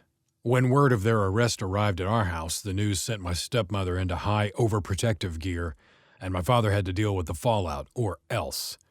So off we went to Clackamas, Oregon in the beep-beep Roadrunner truck. Looking back on that trip to Clackamas, I can't help but wonder how we survived not being asphyxiated from the exhaust fumes floating up through the holes in the wooden floor of the bed of the truck. We made it to Clackamas, where we lived in a rest area for a couple of weeks while our parents made arrangements to secure the release of Rodney and Billy.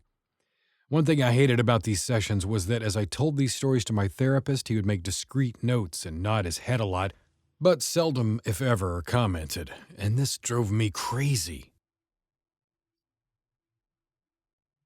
Chapter 5, Beep Beep Roadrunner Part 2. Oregon was cold, wet, and very green. Everything we had was damp most of the time, and living at the rest area was just plain miserable. Eventually, Rodney and Billy were released on bail, which was like some kind of miracle. The morning they were released, Helen sent them to the store to fetch some milk and donuts for the family. Rodney brought more than just milk and donuts back to the truck. Yes, sir, more than just milk and donuts. Rodney used an old trick to get the donuts. When we were young, we discovered that you could buy donuts at the bakery at the back of the store and pay for them either there or at the register up front. So no one knew, without checking, if you'd really paid in the back or not, so we would get our donuts and just walk out, which is exactly what Rodney did. And Rodney being Rodney, he had immediately run into a guy selling some LSD. He bought 5 hits of the acid with the donut money. For the uninitiated, LSD comes in several forms. One is liquid form, which can be put onto a sugar cube. Another is in a pill form, with names like Microdot, Orange Barrel, and Purple Barrel. Another form is in gel-type squares, which were called window pane. And another is liquid on paper, which is called blotter acid. Blotter acid is what Rodney had bought. After breakfast, the Roadrunner truck rolled out of the parking lot just down the street from the courthouse, belching huge plumes of smoke that hung in the wet, cold air behind us like clouds of cotton candy, and backfired its way through town and onto the interstate headed home. Out on the road, Rodney tore the pieces in half and gave each of us a half hit. But after about an hour, nothing had happened, and Rodney realized he'd been burned or ripped off, and he was not happy. This was the late 1970s, the sunset fringe of the hippie era. Vietnam was winding down, and the times they were a-changing. But out there on the road, in the back of that old truck, the fringe was still alive and doing well, as we could tell by the electric Kool-Aid acid test blue VW micro bus that looked like a psychedelic version of Melville's Moby Dick as it wallowed behind us in the wake of the Roadrunner's billowing exhaust. The bus lurched, swayed, plunged, and resurfaced on the foggy waves of the Roadrunner's exhaust, staring at us with its one large glass eye. The belly of the beast was full of long-haired hippie krill, smoking bowl after bowl of hash while Jim Morrison and the Doors bled from the portals.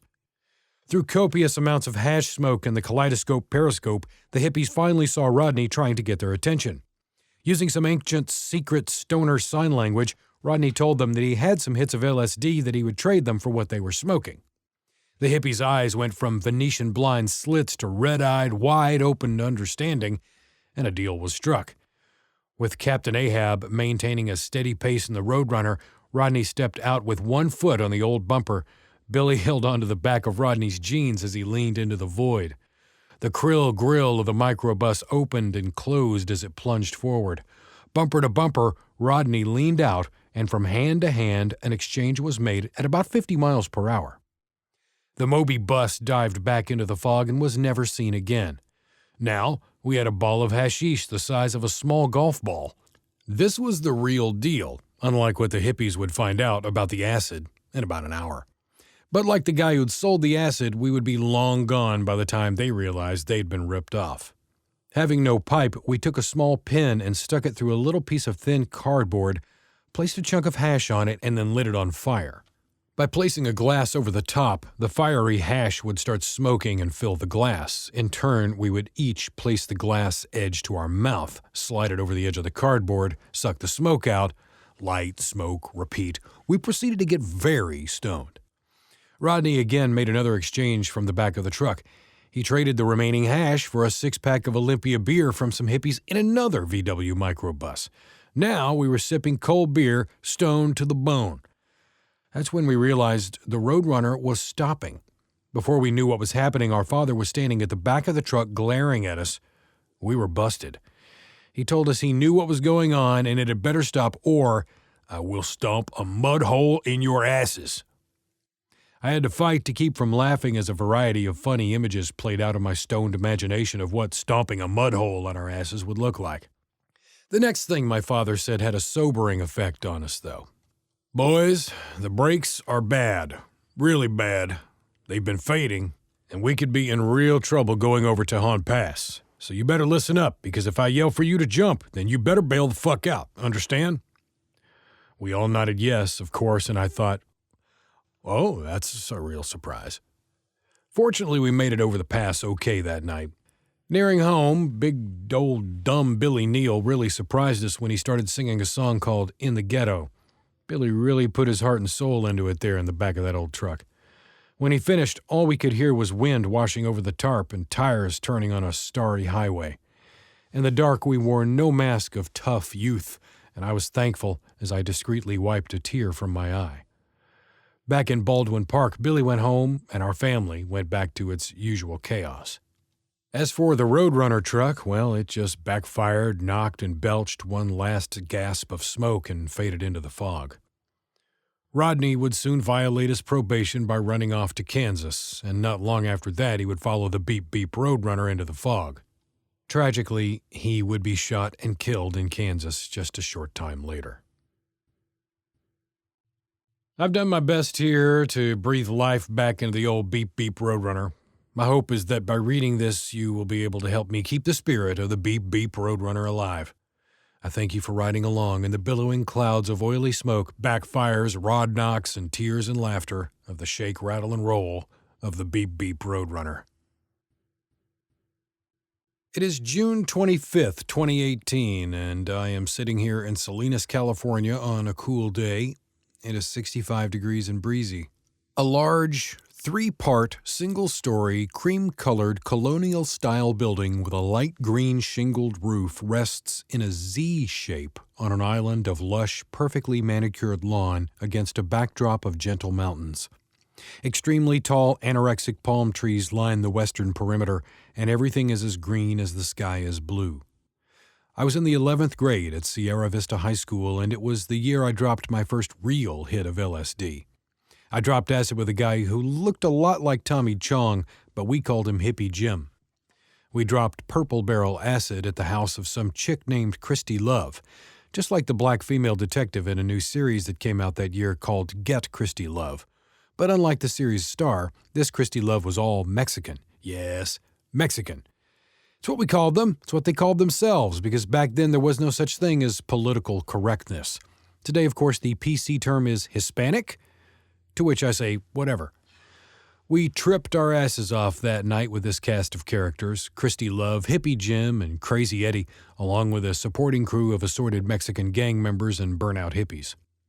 The 5-gallon Sparklets water jug was filled with Bali High wine, mixed with orange soda and placed into the dispenser. After that, all we had to do was put our cup under the tap and fill it up. Eventually, this brew would become known as wine coolers.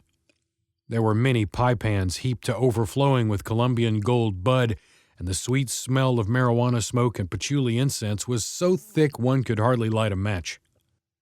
Later that night, everyone got the munchies, so Hippie Jim and I went to the local supermarket to resupply the orange soda and steal some steaks. We both shoved several steaks down the front of our pants while tripping our asses off and made a clean getaway. The next day was my 17th birthday. I hitchhiked back to Baldwin Park, hungover and sick as a dog.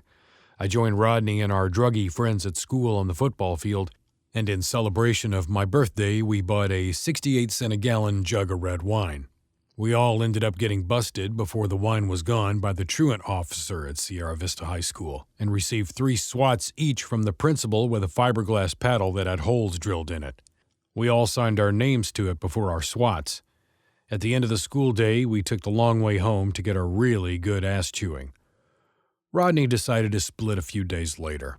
It was just too much pressure for him to have to toe the thin line. He was a rebel without a cause. So later that week, he told us he was going to hitchhike to Kansas. Rodney broke all the rules all the time, and that day was no different. He pulled a lid of grass from his pocket, to wit, Acapulco Gold. We, as in my brothers and I, all sat down, and Rodney got an album cover out. Back in this day, this was the preferred rolling tray. Rodney twisted up a bunch of joints. We got all smoked up till we looked like white guys with Chinese eyes. Man, that was some good weed, and like the song says, no stems, no seeds that you don't need. Acapulco Gold is badass weed. Rodney put the remainder of the bag of Acapulco Gold weed into the pocket of his Army field jacket. Hitting one out of every 3 steps and feeling no pain, out the door he went, and he never looked back. I remember thinking he was going to freeze his ass off out there, hitchhiking like that with nothing on but that Army jacket and his combat boots and big bell-bottom jeans. Only a few days later, we found ourselves packing and loading up whatever piece of shit vehicle had replaced the Roadrunner, and off to Kansas we went to find Rodney and scratch my father's itchy feet. As I wait for my load of strawberries, I think about Rodney's life. I hear the chink of a quarter as the cowboy punches up a song by the Doors called "This Is the End." I always picture Rodney in his Levi jacket and bell-bottom jeans and those track shoes that were all the rage back then. They were lean and formed to fit as snugly on your feet as socks and typically had 3 stripes on the sides from the laces to the sole. He always had that look. That look was that of the classic James Dean, rebellious me against the world and nobody understands me look. That's how I will always remember him. I have many snapshot images, memories of him, that usually involved rebellion against the man, our parents, the school, or any other authority figure. He smoked and drank in junior high school, he brought home girls and hid them in our bedroom, and was the ringleader that promoted running away from home. He was hell on wheels, and nobody could control him. Chapter 6. Snow on a Hot July Night. We arrived in Kansas a week or so after Rodney had run off, and it wasn't long before he rejoined the flock. That is where we found an old farmhouse to rent. It was not what we wanted or where we wanted to live, but it was what my parents could afford, and as usual, it wasn't much. We spent a few weeks clearing railroad ties and other trash from the house. Our fingers were almost frostbitten because it was cold as a meat locker in there. It was just plain filthy, cold, and miserable. In a few days, my dad had a fire going in the fireplace and we had water running, but no working bathroom. What we did have was a rickety 2-seat outhouse. Surprise! Just when you thought life couldn't get any better, right? Oh yes, we'd moved up in the world to a cozy 2-seater shithouse. I still can't imagine a scenario where 2 people would need to enjoy the cozy comfort of the outhouse, shitting together. We were in the middle of nowhere. That's where we were. And the one thing that could have made this boring, stuck in the middle of nowhere on a dirt road farm with a wood stove-heated house better for us was drugs. But the fact that we, as in my brothers and I, couldn't get any drugs. This is where we discovered huffing gas. Now, I have to issue a warning. Do not, I repeat, do not try this at home. Because this has to be the dumbest shit.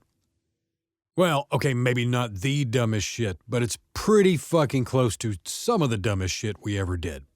But huffing gas, after this warning to not huff gas, would be retarded. If you don't believe me, get on the internet and research the dangers of inhalants, especially gas, glue, or spray paint. I know this shit sounds funny, and I know there will be some of you knuckleheads out there who may read this and want to experiment, but I am telling the truth. Later in life, if you are lucky enough to survive as long as I have, I promise you there will be a heavy price to pay in ways you cannot imagine. There are no do-overs, no second chances. The damage is permanent and it could be fatal. It's a miracle we weren't found dead in a shed next to the outhouse from huffing gas. That would have been a shitty end to a young man's life, don't you think? The effects of inhalants on your brain is like Pac-Man with the munchies, eating brain cells faster than a fat chick home alone on a Friday night eating ding-dongs. To be so stupid as to ignore the medical facts and this personal warning would be even dumber than we were. And being dumber than we were would mean you have the IQ of a jellyfish, a jelly belly, or a jelly roll, a Jolly Rancher, a Jolly Roger, or the third base bag for the LA Dodgers. Is that clear enough? I have no idea who figured this out or where exactly we learned to do it, but it worked. And man, I mean it fucking worked. LSD? Shit. LSD got nothing on gasoline. We started by taking gas from our dad's car and then pouring it into mason jars. Then we stuck our stupid noses in and breathed deep. After a few huffs, we got the wah-wahs. We could hear and feel a warm buzzing, a sound like locusts but slower and thicker. Then the hallucinations would rise like smoke, filling our minds with fantastic visions.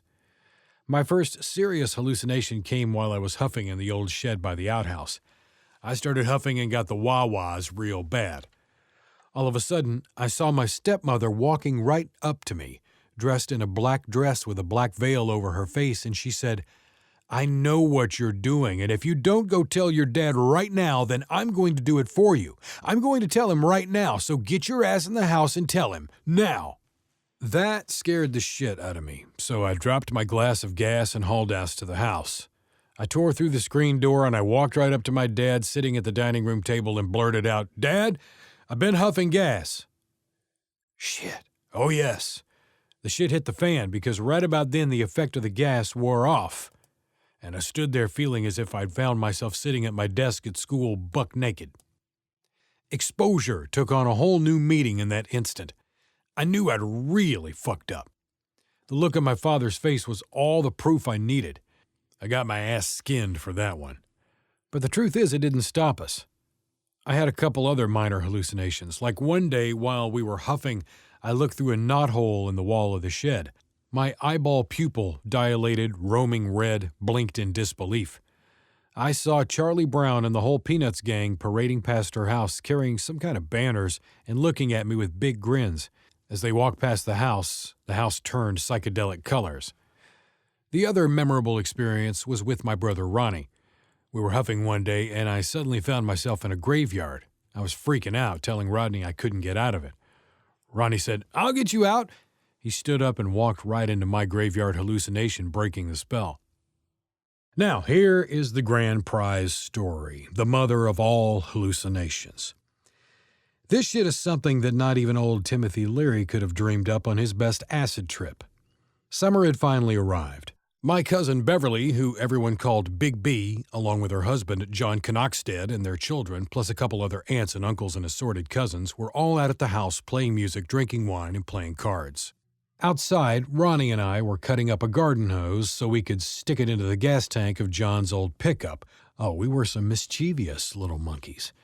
So, while everyone was busy inside, Ronnie and I started huffing straight from John's gas tank.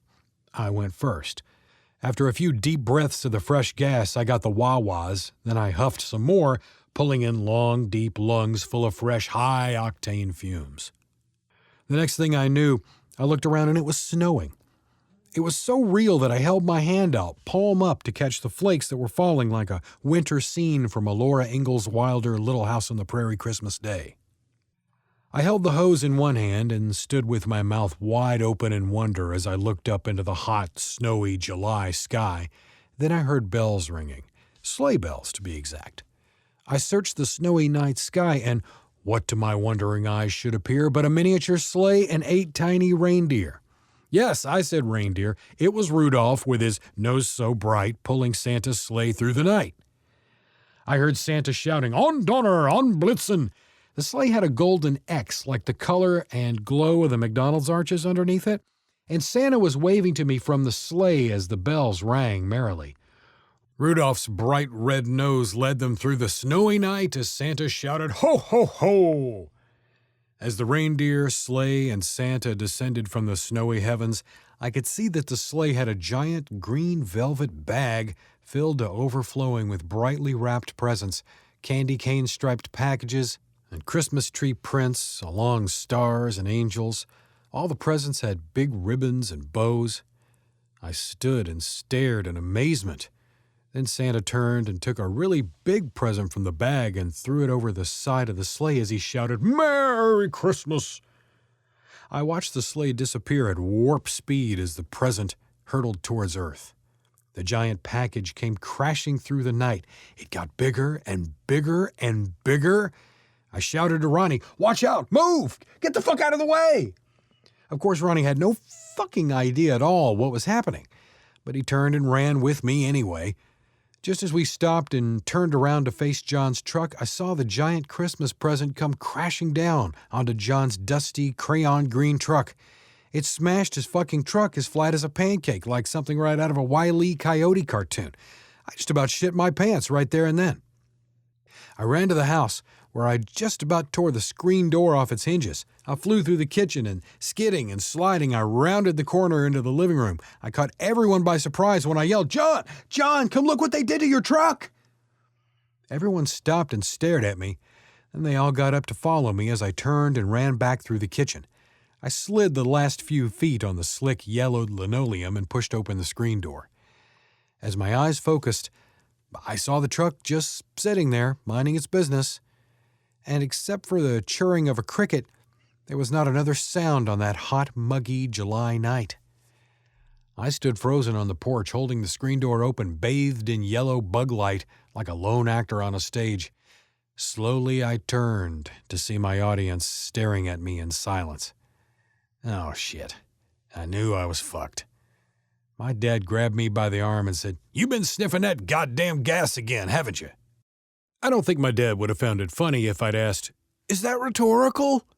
The rest of the family returned to the big table, shaking their heads and whispering. I really got my ass kicked for that one. Side note, when I'd sniff or huff gas, I would always hear voices, as if coming from another room through the wall. I recognized these voices. They were my father and stepmother arguing, fighting, screaming at each other. This was always playing in the background of my hallucinations. Always. Many years later, as an adult, I reflected on this memory. In my own simple way, I realized that the trauma of my childhood was stored deep in my subconscious, and those memories of violence between my father and stepmother must always be playing on a continuous looped reel over and over again, forever and ever. The magnitude of impact on a child's mind when it has been subjected to violent stimuli is dangerous and debilitating, and is as dark as it is deep, and will be with that child for always and a day. That was the year my father became more suicidal. He would walk into the woods with his .22 rifle and say he wasn't coming back. Of course, we all knew what he meant. For me personally, it caused great distress. Other times, my dad would drink Tokay wine and spend several days curled up in the bathtub with his rifle. He and Helen fought all the time.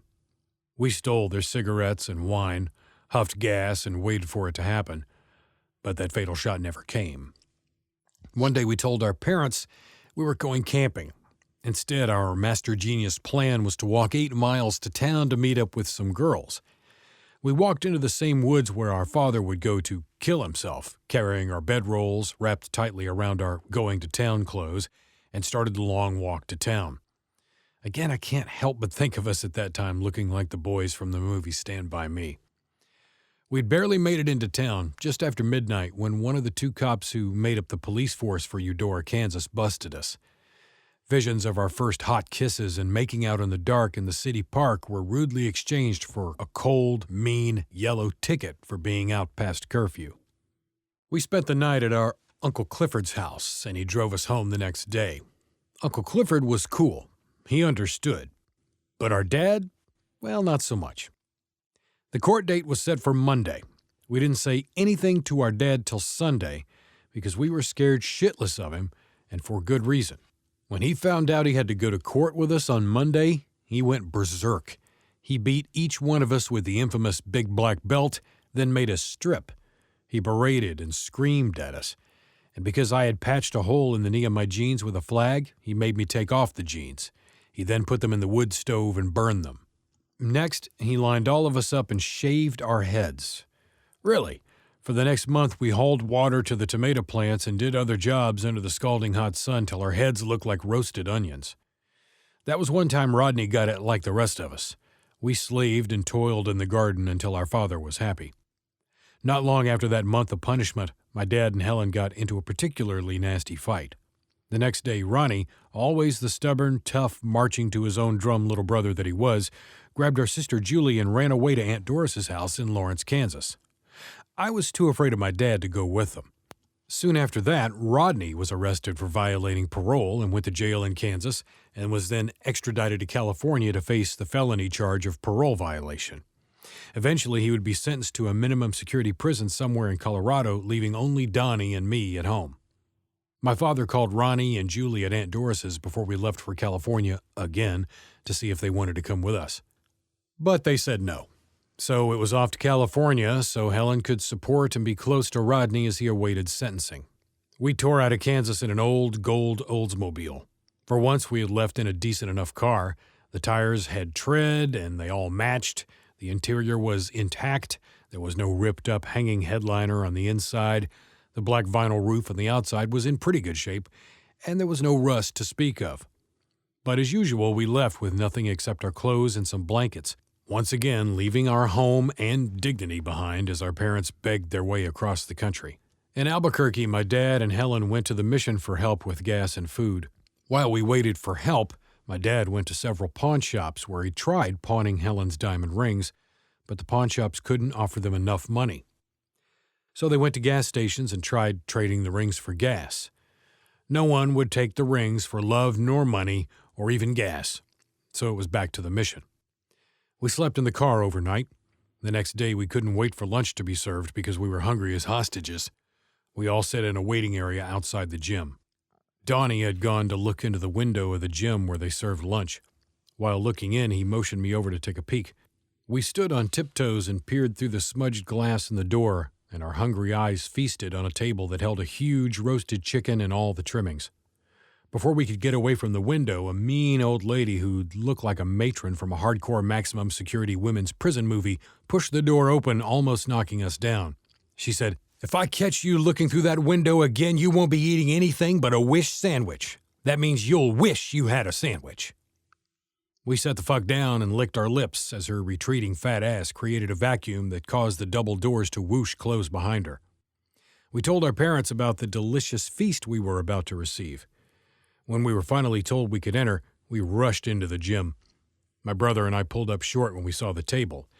It held no finely roasted chicken and trimmings. Instead, like a horrible mirage, we saw cafeteria-style brown bowls, small ones at that, filled with pitiful, soupy, thin, watery pinto beans. A plate in the center of the table, where the roasted chicken had been, was piled high with small, bruised, gnarled little apples, and that was it. Now, mind you, we loved cooked beans, but at that moment it could not substitute for the delicious, mouth-watering taste of roasted chicken we'd prepared our mouths for. We sat down and ate what was offered. Later that day, the mission hooked my parents up with enough gas and food vouchers to make it all the way to Baldwin Park, where we moved into a rental house on Tracy Street, just down the street from Sierra Vista High School. Not long after moving to the house on Tracy Street, I was arrested and sent to jail for the first time. We, as in my homies and me, had been sitting in a car waiting for the driver to score some LSD when the wicked old black-gloved LAPD rousted us. We were searched, and I went to jail. A real jail, no juvie shit. A real fucking jail. The old downtown, scary, mainline chow fucking Los Angeles County jail. For possession of an illegal weapon, to wit, a switchblade knife. Collected from the various city jails, the big black and white LA County jail bus scooped me up and off to the big house I went. The intake and discharge process was a 24-hour process, and they processed prisoners 24 hours a day, 7 days a week. The intake process was 24 hours in, 24 hours out. Going in, you lined up, stripped, bent over and spread 'em, or smile for the sheriff, as they put it. Get hosed down with delousing solution, toweled off, and dressed out in the LA County blue denim work shirt and blue jeans and white plastic shower shoes. Then lined up for your prisoner ID wristband, and then worked your way through hallways and sally ports with the sliding heavy barred doors opening and banging shut behind you. The walls were painted an institutional puke yellow color. Wherever convict hands gripped bars or where they scratched their names or most poetic, deep, sensitive thoughts, you could see the layers of previous colors of heavy oil-based paint. It looked like the last paint job was institutional puke green, and the one before was cloudy gray as my life. This was a madhouse of clanging and banging and hollering and buzzers and bells and yells of lockdown and count and screams and crying and praying and big brass keys jingling and locks turning and shouts of "Open 13!" and some of the scariest looking motherfuckers you could not even imagine in your wildest nightmares, standing in their cells hanging onto the bars, their faces pressed to the bars, staring at you as you walk by, like Jack Nicholson looking through the door in The Shining. Creepy, scary motherfuckers. And this madness goes on like that 24 hours a day, 365 days a year. The Chow Hall is like a big school cafeteria, but here you are open to being stabbed or murdered in a variety of methods, which makes going to Chow a real adventure. Long tables are lined up with pewter pitchers on the tables filled with what we called swamp water because you could never really tell what it was you were drinking. It was dark and murky and it tastes like tea mixed with Kool-Aid, or maybe it was Kool-Aid mixed with fruit punch, but whatever it was at least cold, and the food, except for the mystery meat, wasn't too bad. After a few days in the cuckoo nest, all the convicts who had court were rounded up, and once again we were shackled, cuffed, and put on the big black and white L.A. County prisoner transport bus and bused to the city lockup where our charges were pending to attend court. That's right, 7 days in the hole. Go directly to jail. Do not pass go. Do not collect $200. I spent the week sleeping with my butt to the wall, hoping my lawyer would call. That line was stolen from a song called Sleeping with My Butt to the Wall by Hank Rotten Jr. and the Tennessee Lobster. Hope you boys won't mind. I remember the big lockup bullpen they put us in while they called prisoners one by one to see the judge. I don't remember where I got it, but I had found or had a penny in my pocket. I desperately wanted to let someone know what had happened to me. There was a payphone in the bullpen, and prisoners were making calls, collect and with change. Phone calls back then were 10 cents. I started rubbing the penny on the concrete floor till it was too hot, and then I'd let it cool, and then continue sanding it on the floor. Using another dude's dime as a model, I compared and scratched and rubbed and shaped it until it was the exact dimension of the dime. I then made a phone call with it. I shit you not, it worked. My parents did not have a phone, but my girlfriend's best friend, Diane, had one at her parents' house, and I knew the number by heart. I called Diane and told her how I ended up in jail and asked her to tell my parents where I was. I never even had to see the judge. He took one look at my charges and dismissed the case out of hand. Back on the bus to the L.A. County lockup, then the 24-hour processing out, and into the 2 o'clock in the morning mean streets of downtown L.A., I had to hitchhike home. I don't think anyone even missed me, but my heart was warmed with my father's concern when he grilled me about my absence and verbally humiliated me with a good ass-chewing. I can still feel the love. That would be my last year at home, as I was soon to embark upon my extraordinary journey. My memory ain't what it used to be, and I'm just saying that maybe, just maybe, the reason for my Watergate tape memory gaps could be due to A, having shot about 9 tons of cocaine and methamphetamine into my arms, or it could be due to B, the fact that I have dropped more than 100 hits of LSD and eaten several ounces of magic mushrooms in my life, or maybe it's C, because I've smoked hundreds of pounds of weed, a brick of hash, and a boulder of crack cocaine, or maybe it's D, all the above. At this time, please circle D as the correct answer. With that being said, I did my best to convey to my therapist how I had come to leave home in 1976. There were a whole lot of notes taken on this one and an almost constant nodding of the head, which was really distracting. But I persevered. I most certainly remember the day I left home in 1976 like it was yesterday. When we were in Kansas at the old farmhouse with the ultra-modern 2-seater shitter, we boys had discovered how to do homemade tattoos. Like dumbasses, we tattooed marijuana leaves and other shit on our shoulders and ankles. Then we spent a great deal of time hiding them from our father. After being MIA for 7 days in L.A. County lockup for the Switchblade, I had returned home to face the music. A few weeks later, and after months of us hiding our tattoos, one morning our dad confronted Donnie and me in the kitchen while we were eating breakfast. Nervously, we stood for inspection, trying to hide the tattoos on our hands. But like a bad magic trick, it was painfully obvious we were fooling no one. Much to our surprise, instead of him tearing us a new ass, he said, "If you boys are going to have tattoos, then by God, you'll have professional tattoos." What? Okay, I thought. Who are you and what did you do with Hitler? My father never knew, or at least to my knowledge he never knew, that we called him Hitler behind his back. We couldn't believe he didn't kill us for tattooing each other, but looking back, this whole scene makes perfect, insane sense. We were back in Baldwin Park after Rodney's arrest in Kansas for a parole violation, and Rodney and his tattoos were now in prison. Ronnie and his tattoos had escaped to Aunt Doris's house, but Donnie and I were the lucky ones. That morning, my stepbrother and I loaded into our dad's van, and off to Hollywood we went. Downtown Hollywood, in a tattoo parlor, with Hitler. I mean our dad. Shit, I almost couldn't believe it. The experience was the real deal, and there they were, rough, tough, scary-looking old, long-haired biker dudes with skin that looked like tattooed beef jerky. One guy was working some fine skin art on a hot chick wearing a halter top and hot pants that were unbuttoned just enough for the artist to work on a small rose in bloody bloom near her hip. Boy, did I get an 18-year-old eyeball full.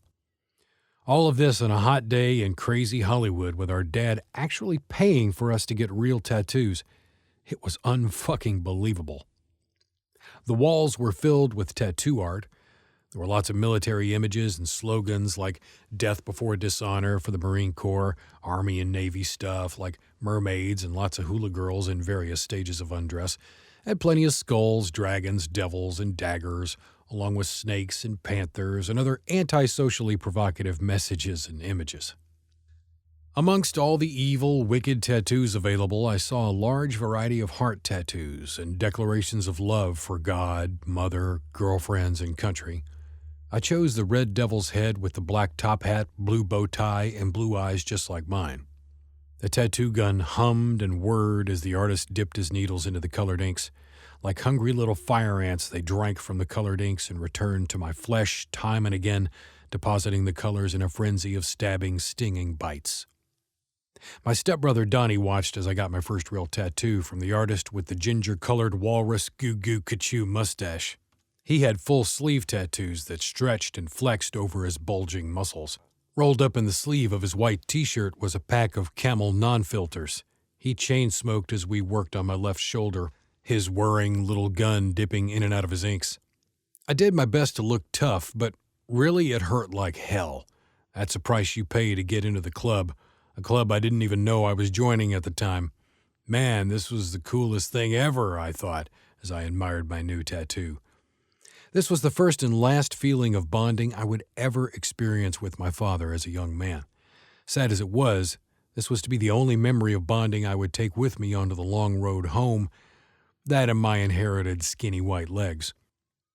Our crazy, dysfunctional family blended into the wackiness of Hollywood Boulevard as we headed back to Baldwin Park in the van. We rolled out of Hollywood and into the crush of rush hour traffic and slowly made our way home.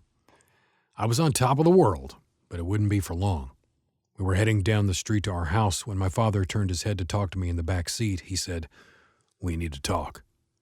Well, damn. You know that nothing good ever starts with, "We need to talk." Right away, I was scared shitless.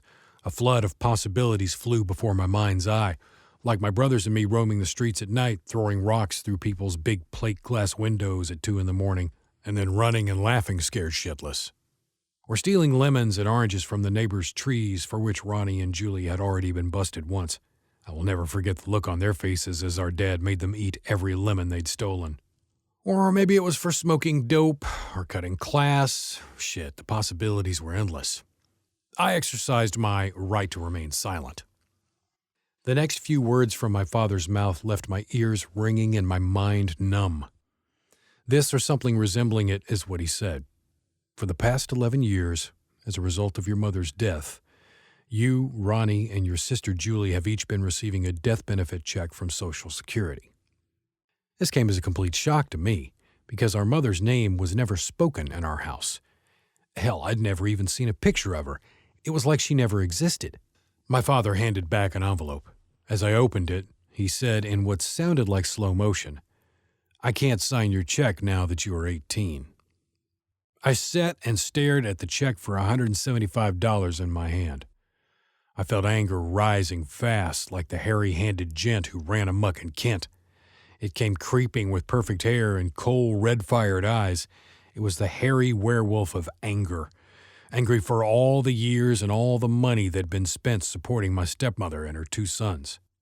For all the years of cruelty I'd suffered at my father's mean words, and all the humiliation he'd heaped upon my heart, and for him standing by as my sister got the worst from the proverbial bad stepmother's love that was not love at all.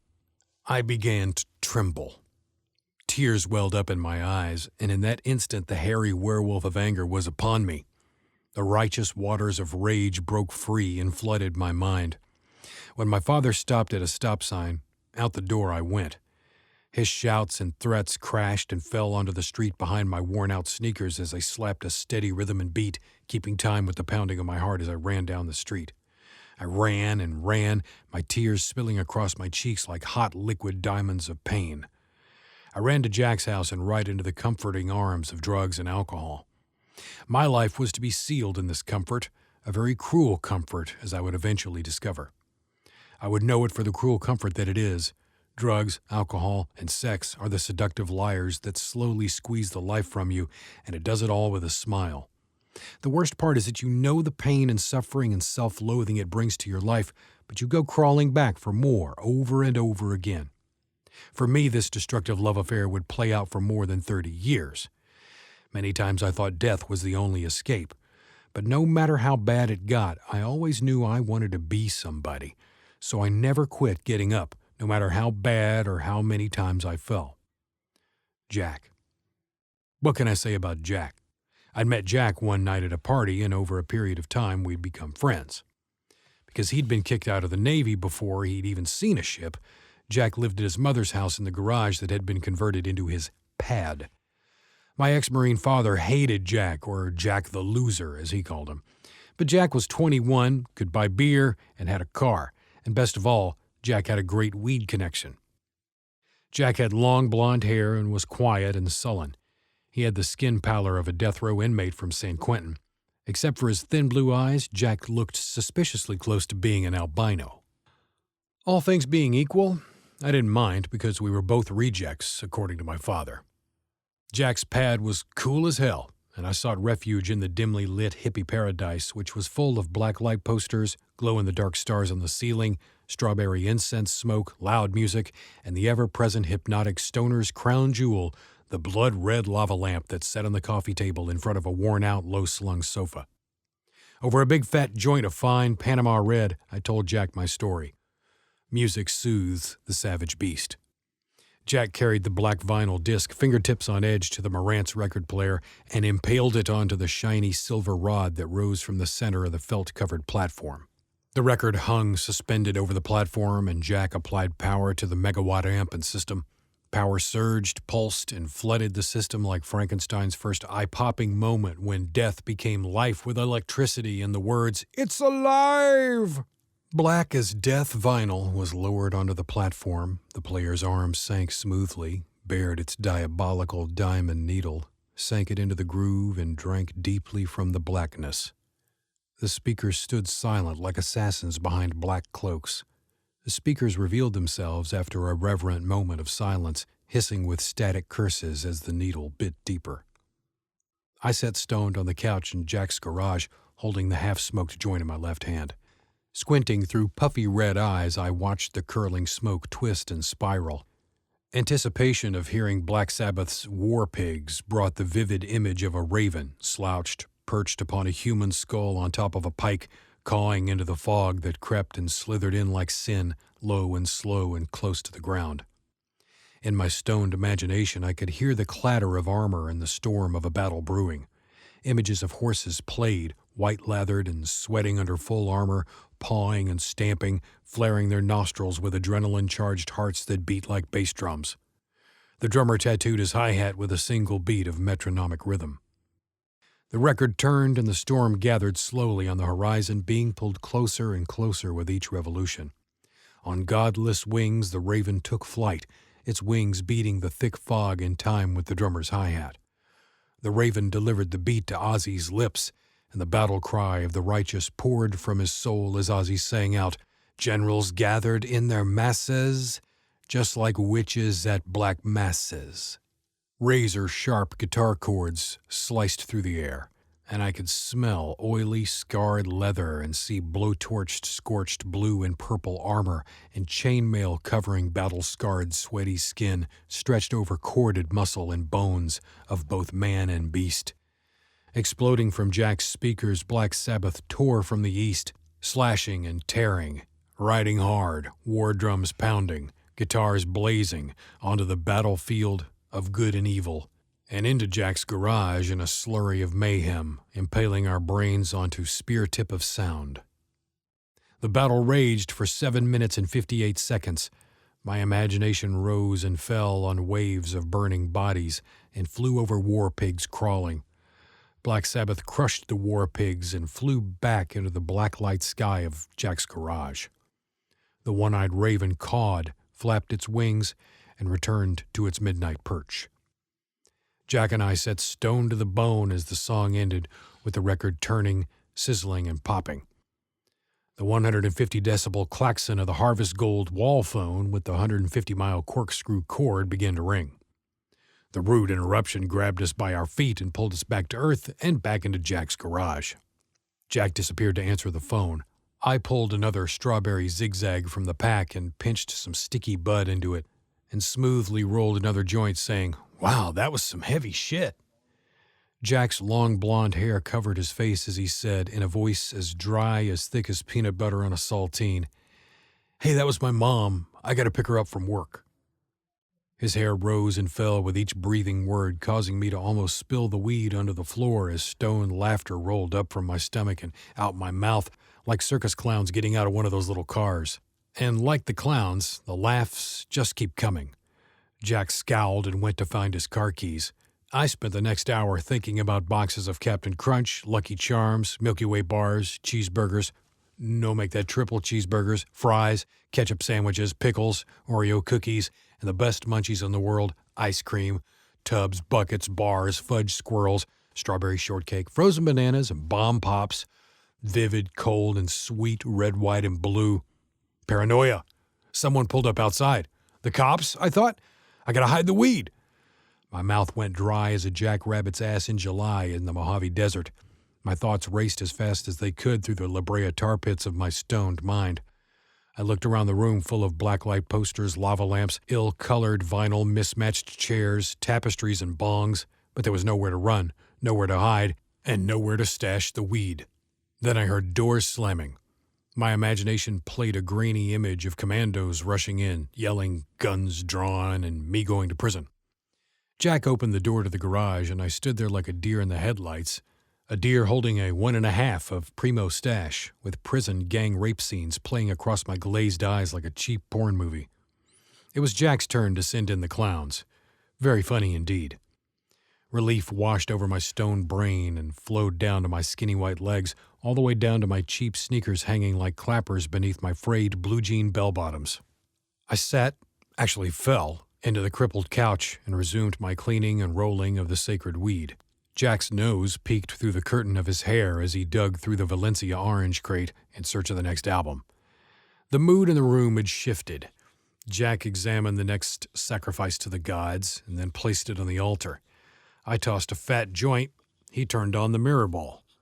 Tiny lights danced around the room, a surreal mix of black light, red lava light, and smoke that called softly for Pink Floyd to be dropped onto the table. With a hush of velvet against vinyl, the arm and needle went to work. The needle, now calm, dipped and sipped from the first silky thread. Gold smoke swirled around us, and we melted into the dark side of the moon. Pizza. Yes, pizza.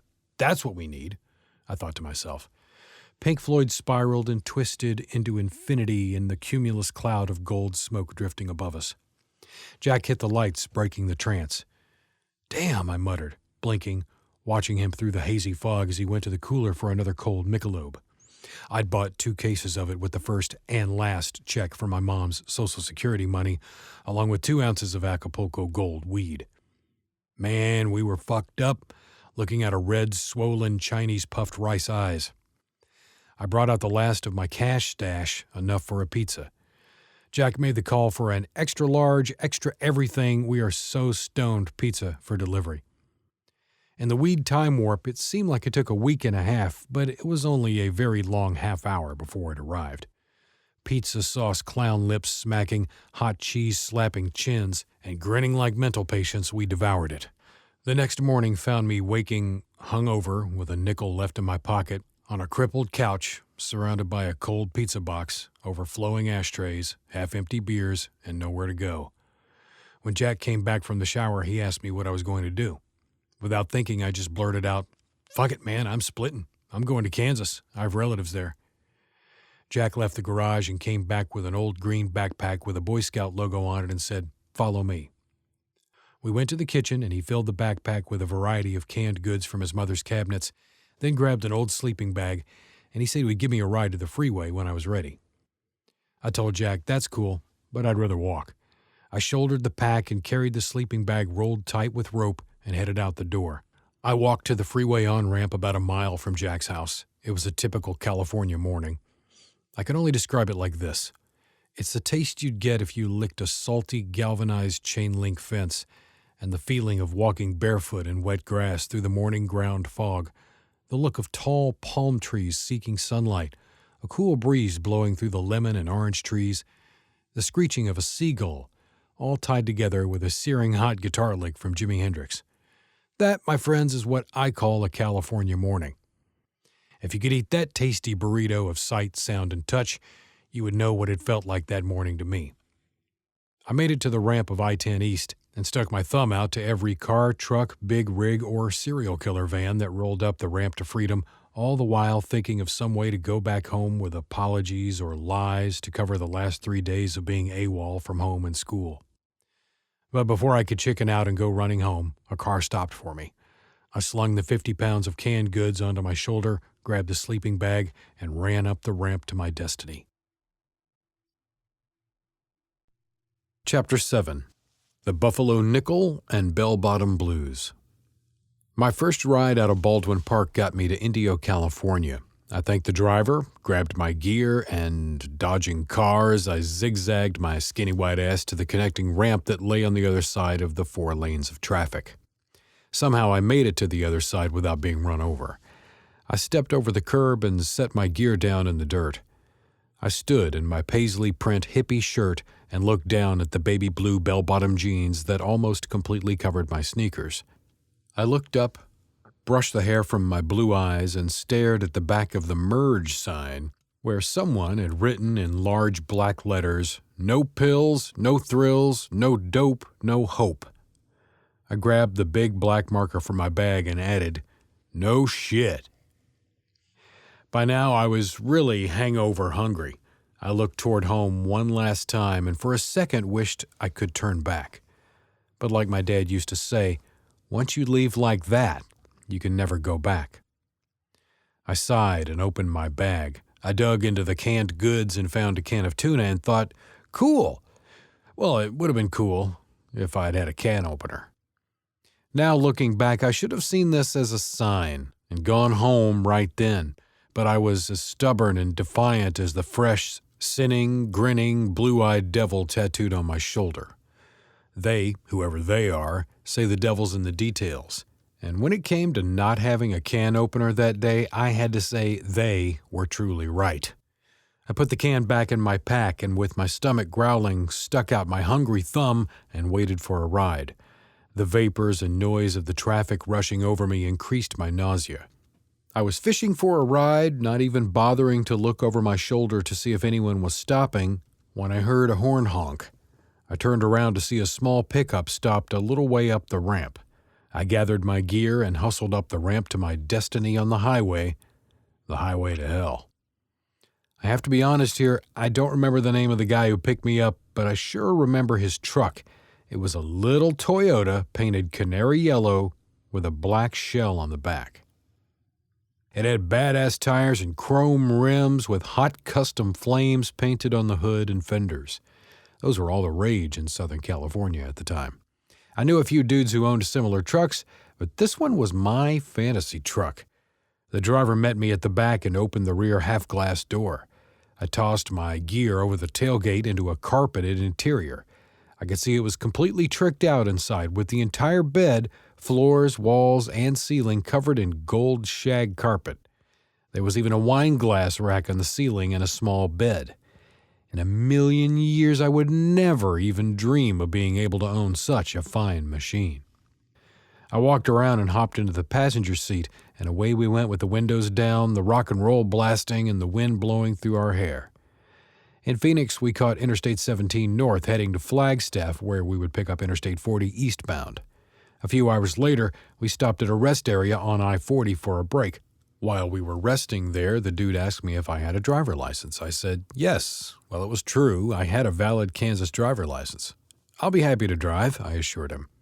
I slipped into the driver's seat after he gave me some instructions, which went something like, "Stay on I-40, wake me up when we get to Amarillo."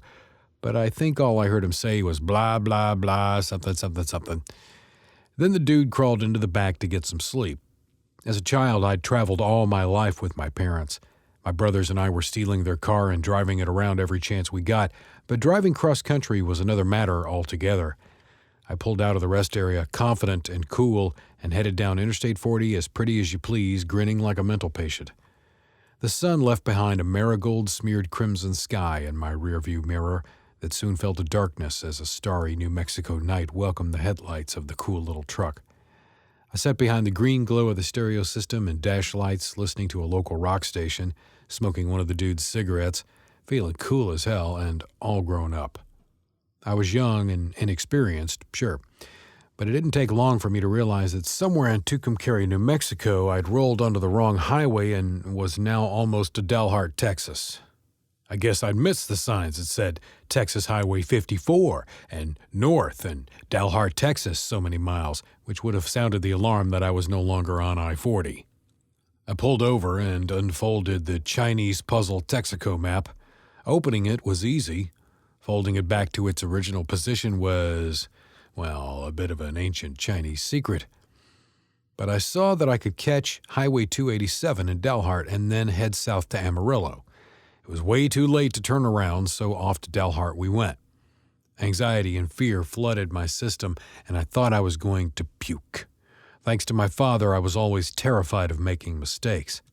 I made it to Dalhart and hauled ass south toward Amarillo on 287, hoping and praying that driving at 70 miles an hour would get us there before the dude woke up. We did make it to Amarillo, but we would be late, and when we got there, we would not be in the cool little canary yellow truck. We would arrive in separate white ambulances with sirens wailing and red lights flashing.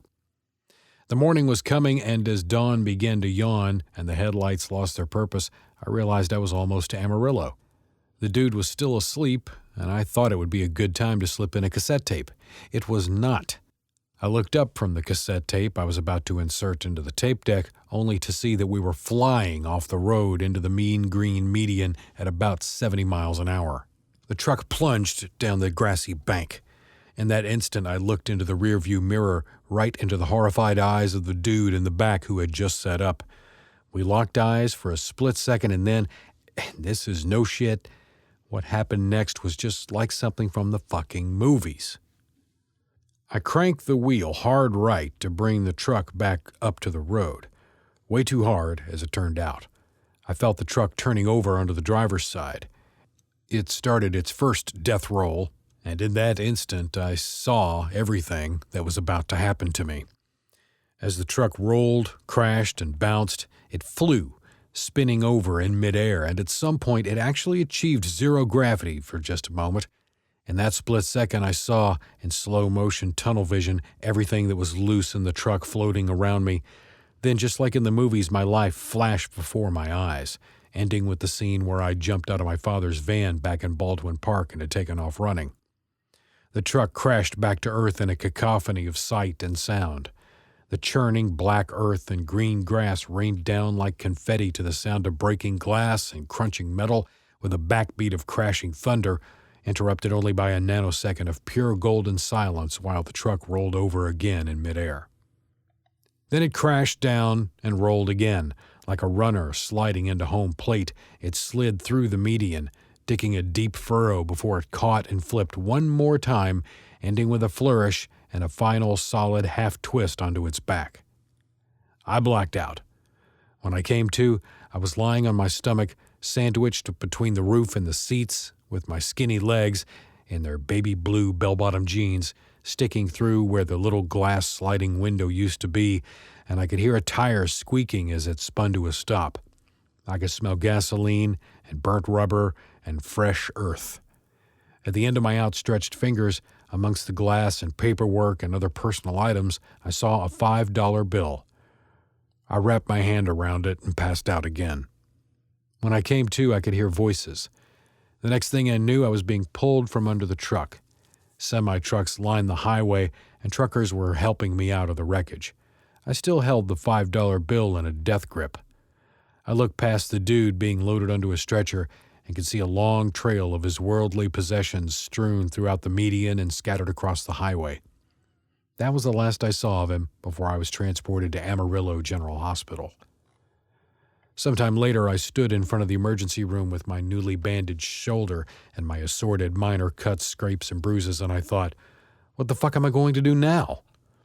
All I had was my buffalo nickel and the new, only slightly damaged $5 bill, my hospital discharge papers, and a first aid parting gift, which was a sack containing new bandages and tape. Then the answer to my question walked up in a Stetson hat, wearing cowboy boots, and looking every bit of what you'd expect a Texan to look like. This was a time when you could still read road stories in the newspapers about hippies being separated from their long hair in Texas via some sheep shears. The old boy stopped and took a long look at me and warned me that it might not be safe for me and my long hair and baby blue bell-bottom jeans to be walking the streets. I don't know where the guy came from, but he must have been sent by God, because he showed up like an angel and saved my narrow-eyed ass. I told the cowboy my story and showed him the slip of paper with the address for the garage where the wrecked truck had been taken, and he offered to take me there so I could retrieve my gear. I accepted his kind offer, grateful to him for keeping me safe from the hippie shearing crazed rednecks I thought might be lurking around every corner, just waiting to snatch me up and shave my head to make a sample of me. I climbed into the safety of his big Texas-sized pickup truck, and away we went. One might at this point also be asking how I escaped such a horrific crash with only minor scrapes and bruises. Honestly, my only explanation is, by the grace of God.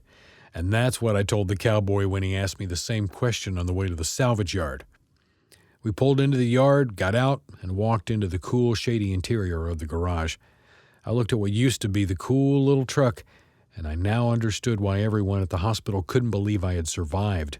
The truck was totaled, crumpled, smashed, and bent in unnatural ways. The roof was smashed clear down to the dash. At the time of the crash, I had not been wearing a seatbelt, and if I had been wearing the seatbelt, I'm sure I would have been severely injured or killed. Looking at the truck, I was more surprised than anyone else that I'd survived. I grabbed my gear from what used to be the cool little truck and loaded it into the back of the cowboy's pickup. Hospitality in Texas knows no limits, and I was ever grateful when the old boy took me to a laundromat. He introduced me to the lady who ran it and gave her instructions to watch over me. With that done, he said, "Good luck, young man," and strolled out of the laundromat into the midday sun, casting a long Texas-sized shadow on the hot sidewalk. "The wash is on me," the lady drawled. She took my bag of clothes and proceeded to wash, dry, and fold my jeans, shirts, socks, and yes, even my underwear, much to my embarrassment. I left the sanctuary of the laundromat in the goodness of the woman with her words dripping around my ears like warm honey as she called, "Y'all be careful now, you hear?" I limped into the hot Amarillo sun, casting only a small shadow onto the sidewalk, alone now except for some clean clothes, a bag of dented canned goods, a $5 bill, a sleeping bag, and my buffalo nickel. I started walking to the highway with my right hand fingering the crumpled $5 bill and the buffalo nickel in the bottom of my pocket. Texas hospitality and my luck held when a guy stopped and picked me up in an old ice-cream-colored Ford Galaxy 500. After some small talk, the driver must have decided I was cool because he pulled a big fat joint out of his cigarette pack and sparked it up. After we smoked the joint, he stopped to grab a six-pack of cold Rocky Mountain Coors beer. Off we went, drinking and driving down the highway with my future shimmering in the heat waves of the hot black Texas asphalt in front of me. The ride ended at exit 80 on I-40, just a bit east of Amarillo. I gathered my gear, and the driver took a left at the end of the ramp, disappeared over the asphalt horizon and into the heat waves of the Texas plains. The beer and the joint helped ease my pain as I dragged my gear to the side of the ramp. Shit, I was buzzed big time from the beer, and the joint had pushed me over the cliff of hunger and right into Munchies land. I looked around. Fuck, I muttered. I'm in the middle of fucking nowhere.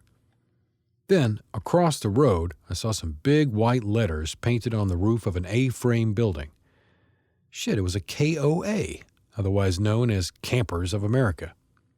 Wrecked and battered and in enemy territory, I staggered and limped across the highway, leaving my gear where it lay, and homed in on the oasis of KOA. The lady behind the counter eyed me suspiciously as I searched for something to eat that was within my budget.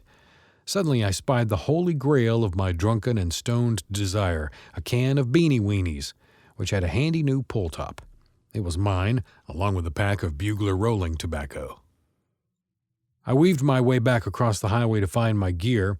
I chowed down on those killer Beanie Weenies. In the late Texas afternoon, I wiped my mouth, took a long drink of warm water from my canteen, and then proceeded to roll a smoke. And a great smoke it was, laid right on top of a full stomach of Beanie Weenies. The only thing I needed then was a nap. I shook out my sleeping bag, lay down, and stretched out to finish smoking and contemplate my situation. But before I knew it, I'd passed out cold. Author's Commentary. Eventually, days blend into weeks, weeks blur into months, and then the year eventually forms a single perpetual day, like Bill Murray in the movie Groundhog Day. Today, I stopped for my 10-hour break in Amarillo, Texas, at the Pilot truck stop. I ate, got washed up, returned to my truck, and changed into my favorite dark blue pinstriped PJs and a clean white t-shirt that still had the faint, clean smell of Clorox. I reclined onto my bunk and rested my head on a pillow of dreams. I drifted and floated in twilight memories of Rodney and the smoking bang-bang comedy of the beep-beep Roadrunner truck, and thought about that day when I'd left home all those years ago. Eventually I faded and fell over the edge into a deep, dark dream. My big black Peterbilt rolled through the night, running through 500 horses at full gallop. Chrome stacks smoked and sweated in desert moonlight. Chicken lights burned and blazed amber and fire red. I had the hammer down and was rolling eastbound. The blue moonlight scratched the back of the black snake as I sat in my custom air ride seat behind those 500 horses. As captain and commander, I urged the beast on through the starry night, rocking and rolling down the highway, strolling through the desert with the band America keeping the beat with an old song called A Horse with No Name. I never really understood the lyrics to the song, but in this dream, the song suddenly made perfect sense to me. I never felt as alone as I did when I heard the band sing the lyrics, and in the desert you can remember your name, 'cause there ain't no one for to give you no pain. I merged with the lyrics and crashed into a dreaming understanding as I was sucked into a hole of oneness with the stars, the cars, and the jackrabbits that were hijacked by the headlights. The desert with its many beating hearts all poured together, and I was instantly one with the universe. I listened to the next line as the band sang, "It felt good to be out of the rain." That was the last thing I remember hearing as the dream dimmed and began to fade. I held on to its comforting thread as long as I could, but gravity began to bring me home from the celestial highways as the 500 horses and my universal ass rolled on out and into the fast lane. From the dream, I did a free fall through time and space and was back into my body. I hit it hard. The crash shocked me, causing my consciousness to stir. I was aware of a buzzing and ringing in my ears as I raced toward the surface. Lights flashed like tiny quasars as my eyelids scraped over my eyeballs like slow-moving garage doors, and all I could do was lay there as my brain did a post-trip inspection of my condition and surroundings. I stared, unblinking, at the ceiling of my rig, and all I could think was, damn it, I hate it when that happens. I lay, staring at the ceiling, lingering in the vapor of the dream, and let my memory drift back to 1976. On the side of the road, near the ramp to exit 80 on Interstate 40, a boy was lying on an old green sleeping bag under a crystal ball clear blue Amarillo sky, with his head resting on a worn and frayed old green canvas Boy Scout backpack full of dented canned goods. I could feel the warm sun on his face. In my mind's eye, I watched him as he awoke with a start. I grinned at the memory, seeing him. As he jumped up from his sleeping bag, slapping at his skinny leg, I laughed out loud.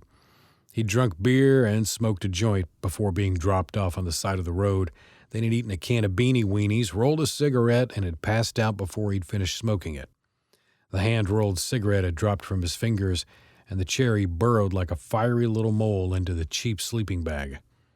The gentle breeze had nurtured and caressed the ember into a smoldering, ever-widening hole that crept up to his jeans like an amorous thief bent on stealing a kiss in the middle of the night. The smoldering hole pressed against his baby blue bell-bottom jeans. The jeans yielded, and one smoldering hole became two. The two smoldering holes embraced until his skinny leg felt the heat. His nerve sentries had been caught napping, but now they awoke and scrambled, sounding the alarm with mad shouts of pain to his brain. The boy woke with a start, as alert as a fireman to the klaxon of an alarm. I awoke with a start. I folded my comforter back and swung my still skinny white legs over the side of my bunk. I stood and stretched. My tattoos groaned. "Getting old like a motherfucker," I said aloud as I reached for the first smoke of the day. I dressed, then parted and tied back the black curtains that separate the bunk from the cab of my Peterbilt. I turned on the kicking stereo system and queued up my morning anthem, "Prodigal Son" by the Rolling Stones. Mick and the boys came over the speakers like a dose of heroin, slow and funky and blue with rhythm. I moved and grooved as I brewed my coffee, made my bed, and slowly started my day 35 years later, and only 5 miles away from where that long-forgotten poor boy, that prodigal son, had lain. I set my mug of steaming coffee on the floor near my seat where I would not spill it, and slid behind the wheel. I adjusted my seat and strapped in, then entered the start code and turned the key. The beast came to life as the diesel fuel raced through the system. I checked my gauges, picked up my mug, and took a sip of the morning's nectar. I looked into the mirror and down the length of the 53-foot trailer, engaged the clutch, covered the brake, and eased the Eaton Fuller shifter into first gear. I reached over and pushed the red and yellow air supply controls in and eased out of the hole.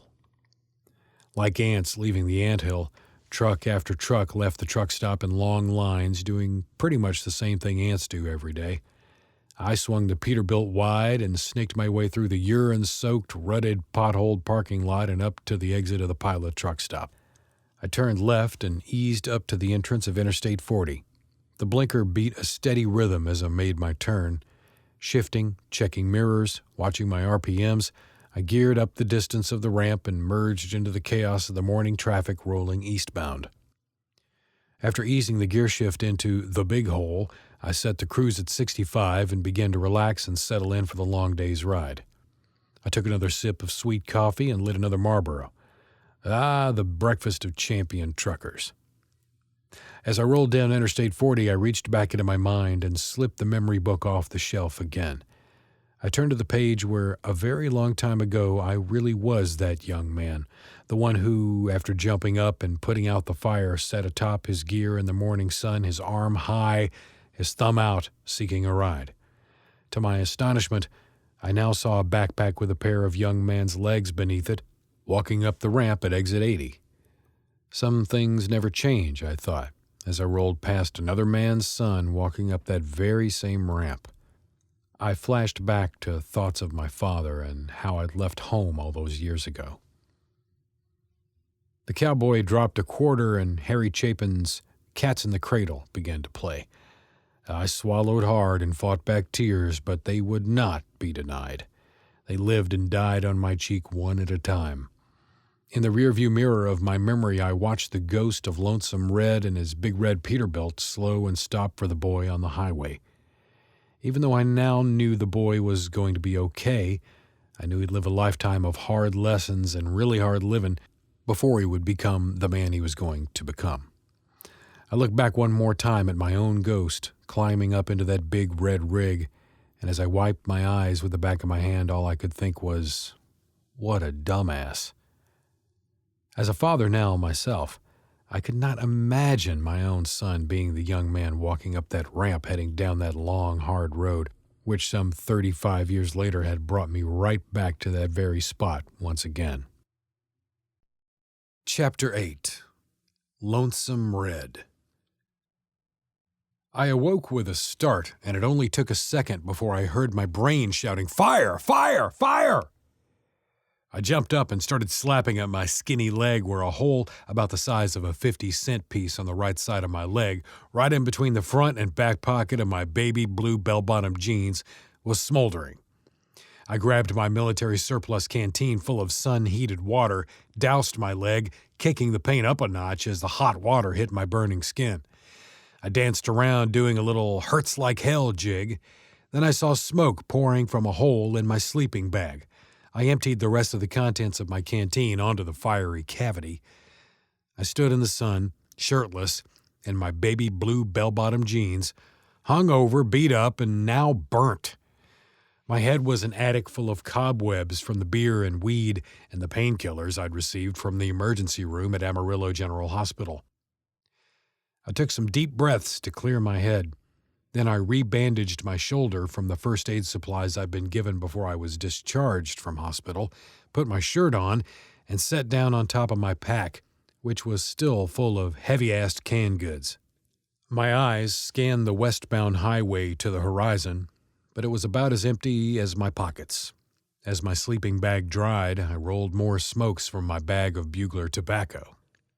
I tried to focus on sticking my thumb out to each car that sped by, but from my perspective, I was so far down the hill from the interstate I couldn't tell if anyone could even see me. Anyway, I was preoccupied. I was going over and over the wreck that only a few hours ago had almost killed me. No one stopped for me, and I ended up spending the night there on the side of the road. I awoke to a cold morning's dawn as black and blue as my bruises. I lay burrowed in my sleeping bag until the sun slowly rose above the horizon, warming me inch by inch with its warm golden glow. Unzipping the bag from within, I crawled from my flannel cocoon and slowly emerged, as cold and damp as a new butterfly. Unfolding my wings, I faced the sun and basked in the light. I was battered and bruised, to be sure, but the power of youth protected me like a knight's armor. I felt invincible and free. This power, this feeling of survival, was intoxicating, and I was ready to take on the world. I rolled up my bag and lit a smoke. I sat there smoking, feeling like a warrior. I watched people drive by like they didn't even see the battered knight or his hungry thumb seeking a ride. I smoked and thought about my father. My feelings were a mixture of anger, hatred, confusion, and sadness. I smoked and reflected on why I'd left home in the first place. The sound of a straining diesel motor brought me back from the memory. Shielding my eyes, I looked to the west. I saw the stacks blowing black smoke. I instinctively raised my arm as high as I could and stuck my thumb out. It followed the semi across the overpass, and I prayed it would stop. Heading down the other side of the overpass, the pipes said, "Whap, pop, pop, pop, whap, pop, pop, pop." And just like that, I thought there was no chance it would stop. So I pulled my arm in and looked back to the west. Then a loud air horn sounded, scaring the shit out of me. I turned to see the big smoking beast sitting up the road a ways with the passenger door hanging open. Grabbing my gear, I hustled up the ramp, making my escape from exit 80. I approached the open mouth of the beast idling there and heard a voice boom out, "So where you going, boy?" Cautiously, I climbed up and peered inside the cab and replied, "East, to Lawrence, Kansas." "Well, come on," he said. "I can take you to St. Louis, and you can get a ride back to Lawrence from there." The rig was a red oxidized color with big chrome stacks. I pushed my gear up and climbed in. He was a large, older man with red hair, and he looked just like you'd expect a trucker to look like back then. He wore cowboy boots and a big silver belt buckle that was as big as a dinner plate, and his cowboy hat sat on the dash. After I'd settled in, the driver started going through the gears, the truck shuddering and lurching as he nosed it out onto the big road. "They call me Lonesome Red," he said over the sound of the big motor, adding that he was hauling a load of oranges out of California. And that was about all he said. Lonesome Red was a man of few words. Later that night, we pulled into a truck stop. A real truck stop, not like the truck stop / travel plazas of today. It was a real honest-to-goodness, just like in the movies truck stop. I could smell hamburgers and onions grilling even before my feet hit the first step. My stomach was acknowledging the smell with a ferocious growl that propelled me through the door. Upon entering, the first thing I saw was a big sign that said, "Drivers only this section," and it went on to say that they valued all customers, but truck drivers would be seated and served first. I felt a real sense of importance and pride as we were seated and served ahead of the regular folks. We were seated at one of the red and white checkered cloth-covered tables, and I could hear the clattering of pots and pans from the kitchen and a bell ringing and the cook barking, "Order up!" We were barely seated when the cigarette dangling from her lips waitress appeared through the dense fog of cigarette smoke to take our orders. The old gal looked to be about 6'5", but I saw about 12 inches of her height was red hair combed and teased into a perfect beehive hairdo, and according to her black and white tag, her name was Beverly. Beverly pulled her order book and pen from her white apron, and Lonesome Red ordered for the both of us, and I did not, nor could I, object to a free juicy cheeseburger and fries with a cold Coca-Cola being ordered for me, as the beanie weenies were now just a vague memory. The joint was buzzing with sights and sounds and seemed chaotic, but the amazing waitress never missed a beat as she placed our fare before us. Then, with one eye closed to the curling smoke from her cigarette, she managed to ask in a voice that sounded like she was channeling Al Jolson, "Anything else, Red?" I watched the impossibly long ash of her cigarette, waiting for it to fall, but it defied gravity. It was amazing. Lonesome Red declined the anything else, and we ate in silence. Lonesome Red was a man of few words. While Red paid the check, the amazing waitress filled his Stanley full of very black coffee. We stepped out of the diner and into the night. Lonesome Red fired up the beast, geared it up, and we rolled out of the lot. The night was blacker than the coffee that Beverly had poured into his Stanley thermos. The beast's headlights cut through the darkness like a Ginsu knife, quick and clean and to the bone of the road. Lonesome Red didn't seem to tire as we rolled on through the night and into the dawn, with him chasing his black coffee with one Marlboro after another. True to his word, I climbed out of his rig in St. Louis, and with a wave of his hand, Lonesome Red was gone. Lonesome Red was a man of few words right to the end. I packed my gear down to a grassy area in the cloverleaf of the interchange of I-70 and rolled out my sleeping bag. I'd been up 2 full days keeping Lonesome Red company, and was completely exhausted. After sleeping like the dead all night, I was awakened mid-morning to the steady beat and rhythm of a billy club drumming against my foot. I opened my morning-crusted eyes and was greeted by an officer of the law. Lazily, I rolled a cigarette as the officer examined my driver's license. I smoked patiently while the officer explained that a county worker had called him about a body lying in the grass. The county worker had been mowing the clover leaf, and after having almost run over me with his mower, he'd tried unsuccessfully to wake me up and thought I might be dead. After warning me about how dangerous it could be to sleep on the side of the road, the cop said, "I'm just doing my job," then added, "You better be moving along if you know what's good for you." I uttered a few "yes, sirs," then packed up my gear and started walking to the freeway ramp to I-70. I could see the magnificent, shimmering silver St. Louis Arch beckoning me to enter as I made my way to Interstate 70. I joined the long line of tourists and entered into the base of the arch. I set my gear down and rested on a bench, but before my ass could warm the seat, I saw the security guard homing in on me like a laser pointer. I grabbed my gear and made ready to be on my way. As it turned out, he was not there to run me off. He just wanted to know if I needed any help and asked where I was heading. I asked, I'm headed to Lawrence, and no, I don't need any help. I was just curious about the arch. Then I asked, how much does it cost to ride to the top? It's $2. Do you have any money? He asked. I replied, no. The guard told me he would try to get me a ticket, and I could rest on the bench as long as I liked. Then he went off to guard whatever needed guarding. I didn't wait around because I was suspicious that his kindness may have just been a tactic to stall me while he called the real police. I left the arch and made my way to the interstate. It didn't take long before I caught a ride going all the way to Lawrence. 6 hours later, I got out of the car and thanked the driver and started walking south from the turnpike.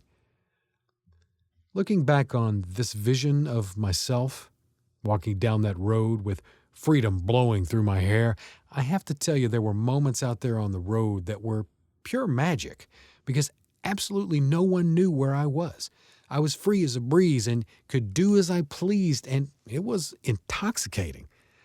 I still had this salty dog drunk on life feeling as I walked past old familiar landmarks like the local grocery store where, as kids, we used to turn in our pop bottles for change to buy penny candy. That's when I thought about my mother. I was walking only blocks from where the house stood that guarded the ghosts of my childhood.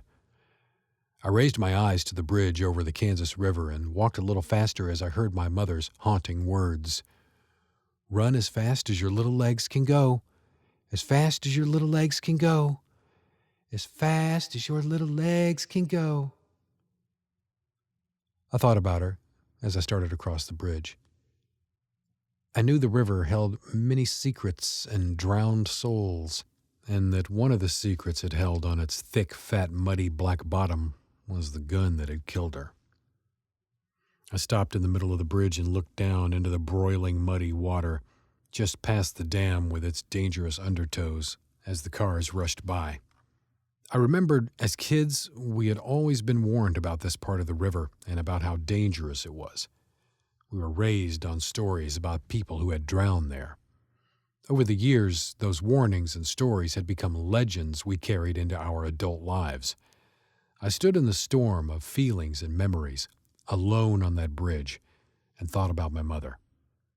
Turning from the river, I put the genie back into the bottle, re-shouldered my pack, and walked to the other side of the bridge onto Massachusetts Street, or Mass Street as the locals called it. Then I headed straight to the nearest bar. The facade of the building was clad in cobalt blue ceramic tiles, and the bar was represented by a single unmarked door. This was a bar where you either knew it was there or you didn't. Definitely a locals' watering hole that occupied the lower half of the Carpenters' Union Hall. Back in the day, my grandfather, Otis Wiggins, had been the local rep for the union. I stopped with my hand on the door handle and looked up to the sea of cobalt blue tiles that were interrupted only by windows where my grandfather's office used to be. I could picture him at his desk in his khakis and fedora hat, smoking a cigar. I pulled the door open, corking another genie into the bottle, and entered the dimly lit bar. The ceiling fan blades churned the overheated air that was thick as buttermilk. It took a while for my eyes to adjust as I walked over to the bar and climbed up on a stool. The bartender asked, "What'll it be?" I ordered a cold Budweiser. He ordered my ID. After careful scrutiny, he flipped it and a coaster onto the bar. With my gear at my feet, I sat on the stool and counted my change onto the bar. Pulling the buffalo nickel from the pile of change, I put it back into my pocket. The bartender scowled at my pile of change that did not include the nickel or a tip and set the beer down with a thud.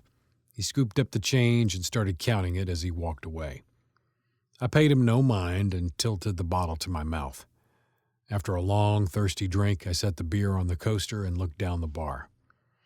I'd hitchhiked all the way from California, and I exuded the air of a traveling man. I was gritty from the road, and even in the winter degrees of Kansas, I carried warm California sunshine in my eyes and pure rock and roll in my heart. I was feeling quite full of myself. I'd survived a horrific truck wreck and had not fallen prey to roving bands of rednecks looking to shave my head to make an example out of me because I looked like one of them long-haired freaky fag commies. Yes, I've survived one hell of a trip, and I deserve this cold beer, I thought. A voice thick with alcohol sliced through this thought, and I turned to face a man sitting a couple of bar stools away. "You one of them Wiggins boys?" he asked. I nodded my head. "Well, which one of 'em are you? What's your dad's name?" I tilted my beer again, took a long drink, and then answered, "My name is Carl, same as my father." "Oh, shit," he said, and then took a long pull from his beer. "You mean that fart in the whirlwind?" If he'd said that to me today, I would have had a witty comeback that would have cut him down so low he would have had to roll his socks down just to spit. Or maybe he would have got his ass kicked. But back then, I just stared at him and said, "Yes, that's him. The fart in the whirlwind. Yep, that's my dad." I drained my beer, slid off the bar stool, grabbed my gear, and walked out of the bar. I walked down Mass Street under a dividing line of blue sky and approaching snow clouds. With my pack on my back, I walked, enjoying the looks I got from people on the street. I imagined they were looking with envy and wonder of where I'd come from and where I was going as they did their square 9-to-5 grind. I was hungry after drinking the beer, but hunger was nothing new to me. As a child growing up, I'd gone hungry a lot. It was not always because we didn't have food. Actually, it was because I just couldn't eat certain things like liver or any internal organs like the cow brains scrambled with eggs that my father was so fond of, or tongue, or all the wild game that we had to eat to survive, especially squirrel and pigeon. I hated both of those. But my stepmother, with all her faults, was an excellent cook, and her black cast-iron skillet fried chicken was the absolute best you'd ever eat. I always loved it when she fried chicken because once the grease had cooled, I would scoop out and eat the salty, crispy little nuggets that were left behind. Her meatloaf and fried potatoes and pinto beans, goulash, and chili were the best. I give Helen all the credit for my cooking skills because, man, she could cook. Now, my mission was to find shelter and food. So I went looking for Gloria, one of my favorite cousins who lived just a few blocks over from Mass Street. As I was cutting through the parking lot of the old Kroger's store before it started to snow, I couldn't help but think about the first time I'd ever eaten real, whole, fresh, well, kinda fresh pineapple. So walk with me as I tell you this little story I call Wrestling Walter Puckett.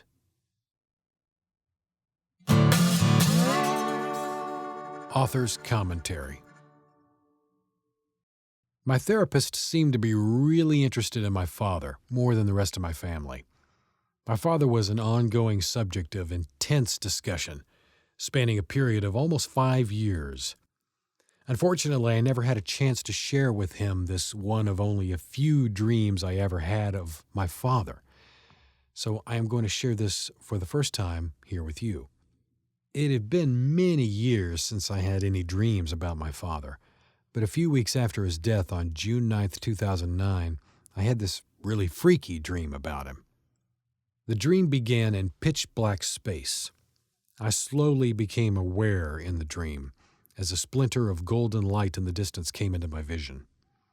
Slowly, cautiously, I moved toward the light. I moved closer and closer until I could bend slightly and put a fearful eye right up to the light. I blinked from the brilliance. I was looking through the crack of a slightly opened door, open only maybe an inch or so. I was looking at a lighted stage. The only thought I had was, the Johnny Carson show? What the fuck? I totally freak out when I saw my father's ghost glide from behind the curtain and stop just like he was appearing on The Tonight Show with Johnny Carson. I felt afraid he would see me, but I could not stop watching. In this dream, my father was the younger version of himself, black hair groomed 50s style, looking a little bit of Kansas farm boy with a touch of James Dean thrown in, wearing his 501 straight-leg Levi's and white T-shirt under a Levi jacket with the collar flipped up. He was wearing white socks and penny loafers with bright, shiny pennies tucked into the gaps on the tongues. He stood in a pool of golden light, rotating slowly as if he was standing on a lazy Susan. He never said a word. He just stood there in the light, rotating slowly. I don't know where the glowing light was coming from either. It might have been from heaven, or it might have been from Hell's Kitchen cooking up his next meal. From somewhere behind the curtain, I could hear glass breaking and pots and pans hitting the floor, and my dad was just standing there in the light, slowly spinning, mute like a wax statue. And damned if it didn't sound like Chef Ramsay screaming something in the background at his Hell's Kitchen demons with what sounded like, "Does this look fucking done to you?" The dream continued as the stage darkened. My father's ghost slowly started to spin on stage. I watched from pitch-dark blackness through the crack in the door as he gathered speed and started to spin faster and faster and faster until he finally burst into a flaming tornado of tortured soul. My fearful eye retreated from the fiery burst, then beat a hasty return to the crack to see the fiery tornado spin into a fine needle of bright silvery light. Suddenly Johnny Cash pours from the stage speakers with, "I fell into a burning ring of fire. I went down, down, down, and the flames went higher. And it burns, burns, burns, the ring of fire." Exit the image of my father as the bright silver needle faded into a whisper-thin essence of silver-gray ashy smoke that spiraled up from the floor like smoke from a gunfighter's six-shooter. That was it. I woke up feeling really weird, wondering, what the fuck did that mean? Chapter 9. Wrestling Walter Puckett. No matter where you're from, I bet you had your own versions of our local legends. In Lawrence, Kansas, we had two main characters who were legends. We had the Tan Man and Walter Puckett, plus a few other characters like the Hat Lady, the Blue Lady, and the Walking Man. The Tan Man was the most recognized and was known to everyone. I remember as a child seeing him, and over the years he never seemed to change. On any given day, we could see him pushing or riding his bike. He would be in shorts, boots, and nothing else, tanned and brown as a bean. It could be snowing, raining, sleeting, anything, and the Tan Man would be shirtless like a sun sponge, soaking up whatever sunshine he could get. When we were kids, if we saw him walking or riding his bike, we'd yell out the car window, "Hey, Tan Man!" He'd just smile and wave. He really was a local personality, and everyone knew John Schneider by that name. I recently did a Google search for the Tan Man and found a Lawrence Journal-World report that said he was alive and well in 2006, working at Lawrence Memorial Hospital. Enter Walter Puckett. My memory of Walter Puckett is a dark childhood image of a grizzled old man, unshaven and sinister-looking, with thick, black-framed, broken glasses that sat on his hawkish nose like a black bird with a crook wing. My mental image of Walter Puckett has always been stark in black and white. In my childhood memories, I see him pushing an old bike with a wire basket clamped to the handlebars. He's wearing a long, greasy, dirty coat with old, black, half-fingered gloves covering crooked, gnarled fingers that he used to push his glasses back onto his nose as he rummaged in garbage cans behind grocery stores and businesses up and down Mass Street. As a child, I grew up hearing about Puckett and his eccentric ways. He ate out of dumpsters and lived in a dark, scary old house in North Lawrence. Rumor had it that he had lots of cash, which he kept stashed in his walls and in trash cans and big bags. Anyway, that was the myth. I had actually only seen him a few times as a kid, and it was these rare sightings and the myth and the mystery of Walter Puckett that fueled the fire of my young imagination. For you to fully understand this story, I have to tell you this. We were what people called dirt poor. And as the saying goes, my dad didn't have a pot to piss in or a window to throw it out. No, that's just how it was. We trapped and hunted for most our meat, putting a serious dent in the squirrel, or tree rats as we called them, population. So I went hungry a lot as a child, and I refused to eat squirrel and other wild varmints. Seriously, it was like living with the fucking Beverly Hillbillies. We heated with wood and hauled our own water, either from the well or from the county water supply outside town. We had no indoor plumbing, and in a couple of houses we lived with no electricity. My stepmother actually cooked and heated water for our baths on a wood cook stove, and we took baths every other night in a big galvanized tub. These were hand-me-down baths because the water was only changed after 2 or 3 of us had bathed. Thank God I was second in line. I felt bad for my sister, who was always last. It was a hard-scrabble life, to be sure. We always appreciated the little deviations from our routine and diet, like going to town day, where if we were lucky, we might get a cheeseburger from Griff's Drive-In, or even better yet, maybe a burger from Henry's. And we never turned down candy or fresh fruit. Our family rarely went to town together, but early one evening our parents rounded us up. With 5 kids only 1 year apart in age, it was kind of like trying to stack BBs in the wind. But they managed, and we set off for town to get groceries. This always created a certain kind of electricity amongst us kids because maybe we could get some candy or sunflower seeds or something. We just never knew. All I can see right now is an image of my poor father with us 5 devils in the back seat, each with our sugar dreams and desires, and him with his piss pot. That's some sad, funny shit right there. You may have noted, and it is true, that there are only a handful of fond memories I have of my father. Mostly I saw him as a beast who berated, belittled, and humiliated me, and who dealt out vicious whippings with the big black belt. But as I've said before, we deserved a great many of the hidings we took. We were not little angels. Nonetheless, I have not much good to say about my father in my younger years, except for this one particular time, on this rare family night outing to the grocery store, when I saw my dad as a hero of sorts. My dad pulled into Kroger's parking lot, and my stepmother's fingers shot evil blue lightning at us as she warned each and every one of us that we had better behave or else while they went shopping. Like salt statues, we froze in the glare of the evil blue light, avoiding our eye contact because the devil danced and played in our eyes. We sat still as long as we could, but the second they turned the corner, the devil leaped from our eyes and the chaos began, grab-assing and fighting, teasing our sister, and just generally raising hell. By the time our parents returned, we'd calmed down. We were unhappy to find out there were no treats for us, just a bag of beans and a sack of potatoes and some onions. Man, we had some long faces. But then our father said, "Wait a minute, I'll be right back." He got out of the car and walked to the back of the store. We couldn't see where he'd gone, but soon we heard a loud metallic clang that sounded like a Chinese gong echoing back to us from the alley. Then we heard a lot of banging and thrashing and yelling and cursing and tin cans hitting the ground. We were freaking out, sitting there on the edge of the back seat with our hands gripping the back of the front seat, craning our necks for a better look, wondering what the hell was going on.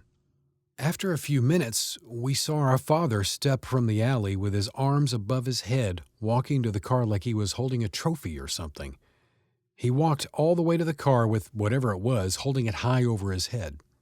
As he got to the car, our eyes were bugging out with curiosity.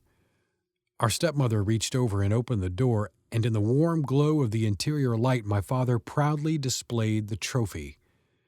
We were stunned into silence. It was a pineapple. My father was grinning like he was the heavyweight champ of the world as he rotated it for our viewing pleasure and said, "You kids know what this is?" Of course we knew. We'd seen pictures of them, and we'd even seen them in stores. And a couple of times we'd eaten pineapple from cans, but we had never eaten a fresh one. This was the holy grail of fruit produce, and it was only slightly spoiled on one side. We all got out of the car as our dad got his pocket knife out and removed the spoiled part. He sliced it up right there on the trunk, and we feasted on it right there in the parking lot.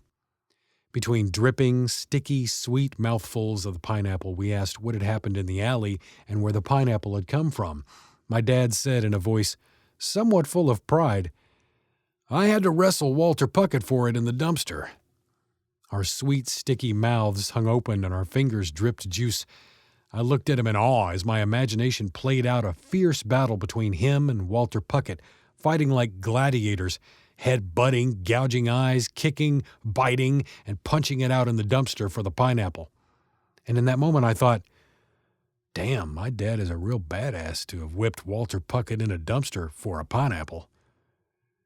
And that is the story of wrestling Walter Puckett. Truly, the moral of this story is, to the victor go the spoils.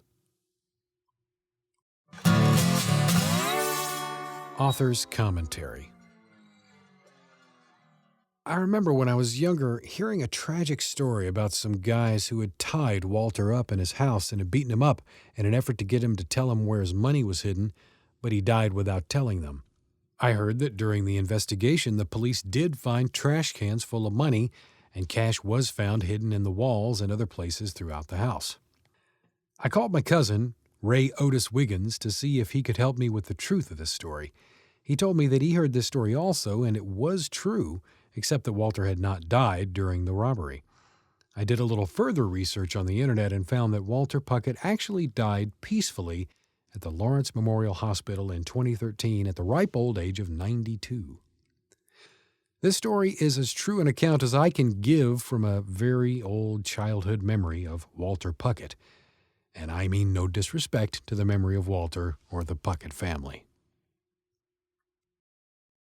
Epilogue. The summer of 1976 started there on the doorstep of my cousin Gloria's house on Oregon Street. As I stood outside knocking on her door, Peter Frampton was rocking the house with "Do You Feel Like We Do?" I could smell marijuana smoke and strawberry incense. Gloria finally answered the door in all her hippie glory, wearing hip-hugger jeans. A long floral print scarf covered her forehead and was tied in the back under her full red hair, Jimi Hendrix style. When she saw it was me, her Tootsie Roll brown eyes lit up and her freckled face opened into a wide grin as she started doing a little shimmy dance, shrieking my name, "Carl Dwayne!" When I was 5, when I'd arrived to my grandmother's house, I'd told Gloria and her sisters a story of jelly spiders. Now, 13 years later, I was back and telling Gloria a story of what had happened between my dad and me, and how I'd run away and hitchhiked all the way from Baldwin Park, California, to Kansas. Drinking beer and smoking big fat joints rolled in strawberry zigzag papers, we listened to the rest of the Frampton album and got very stoned. I captivated Gloria and her friends with stories of wrecking the cool little yellow truck outside Amarillo, Texas, and about Lonesome Red, and about how the county worker had almost ran over me with the mower outside St. Louis. We partied late into the night. Gloria invited me to crash there at her house, and all was well and right with the world as I rolled out my sleeping bag in the corner and passed out. To be continued.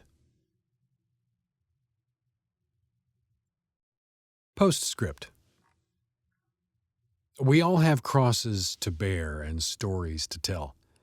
My cross is just a little heavier than most, and my stories are a damn sight more interesting than most. I read once that if you're going to write about yourself, then you damn well better be interesting. I considered this in the most serious way before I started this project, and I am confident I will not disappoint. To this point, you've been given just the tip of the iceberg, just a few of the dark hardship stories I've chosen to use as a foundation upon which you will see a house of success built against all odds. Now I'd like to share with you, shall we say, some food for thought. My dad once told me a story about a guy on a bus who complained every day about not having any shoes. Then one day while he was on a bus complaining about not having any shoes, he saw a guy sitting across from him who had no feet. The moral of the story, and my point, dear reader, is this: there is always someone worse off than you or me. Even on our worst day in this great United States of ours, we still have it better than most anyone else in the world. This is not Sri Lanka, the Congo, Somalia, Angola, or any of the other hundreds of war-torn, poverty-stricken places in the world where women and children are raped, mutilated, and murdered, where genocide, starvation, and disease are rampant and common. My perspective is intact. In telling you my stories, I hope to amaze, entertain, and educate you. What I want you to take away are lessons lessons about survival and hope, how to deal with tragedy and adversity, how to conquer fear, and most importantly, how to laugh at yourself and not sweat the small stuff. For example, this black dude once complained to me that as a child his family was so poor one day they didn't even have mayo for their sandwiches, to which I replied, "Damn it, man, you had bread?" In conclusion, to all the crybabies and whiners who complain, like rapper Eminem in his movie 8 Mile, about his hard life on 8 Mile Road, or the guy who complained about not having any mayonnaise for his sandwich, or the fictional guy who complains about having no shoes for his feet, I want to say shut the fuck up. So how was that for a little snack, a little brain food? Are you with me? The cowboy drops another quarter, and the 45 spins on the table. The speakers spit out Bachman-Turner overdrives, "You ain't seen nothing yet." Like the song says, I'm telling you this, you ain't seen nothing yet. Wait until the next series of installments. This first book is the pilot episode, if you will. It is only the first of a much, much larger body of work. Part 1 is the flagship, the tip of the spear. What is coming is the whole shaft, which is going to burn right through your heart, mind, and soul as you read to the ultimate climax, and then freefall down the backside to a punch-in-the-stomach conclusion. I will deliver these awesome smash-mouth stories right to your door. Believe me when I tell you this, we're just getting started. Who the hell is Larry Bowman? This book is also a special dedication and tribute to my late great friend Brad Bush, a.k.a. Mr. Wizard. Born February 18, 1951, died January 29, 2016. Rest in peace. About the author. Carl D. Wiggins has a postgraduate degree from the proverbial School of Hard Knocks. His colorful, sometimes painful, frequently filled with hard lessons, often hilarious life experiences would rival the vibrant primary hues found in a first grader's crayon box. He's been knocked down, run over, beaten up, tried and convicted. Yet he's always gotten back up, squared his shoulders, and re-entered the fray. His message to the world, taught by his example and the stories he shares, is to learn from the mistakes, find the humor, keep on keeping on, never give up, and reach for a better tomorrow.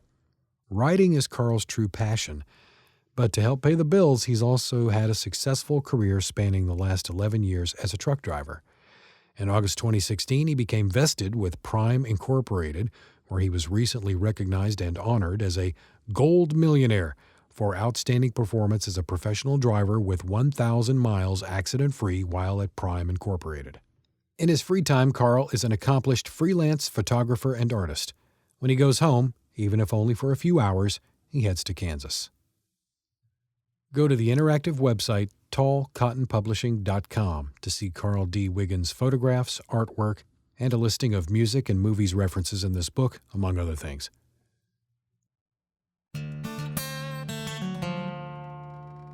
Cover artist Peta Duggan has a few pieces of her art for sale on Redbubble. She can be found by typing "God is Nowhere 666" in search, no spaces. Also, most of her work is on Facebook under Peta Duggan.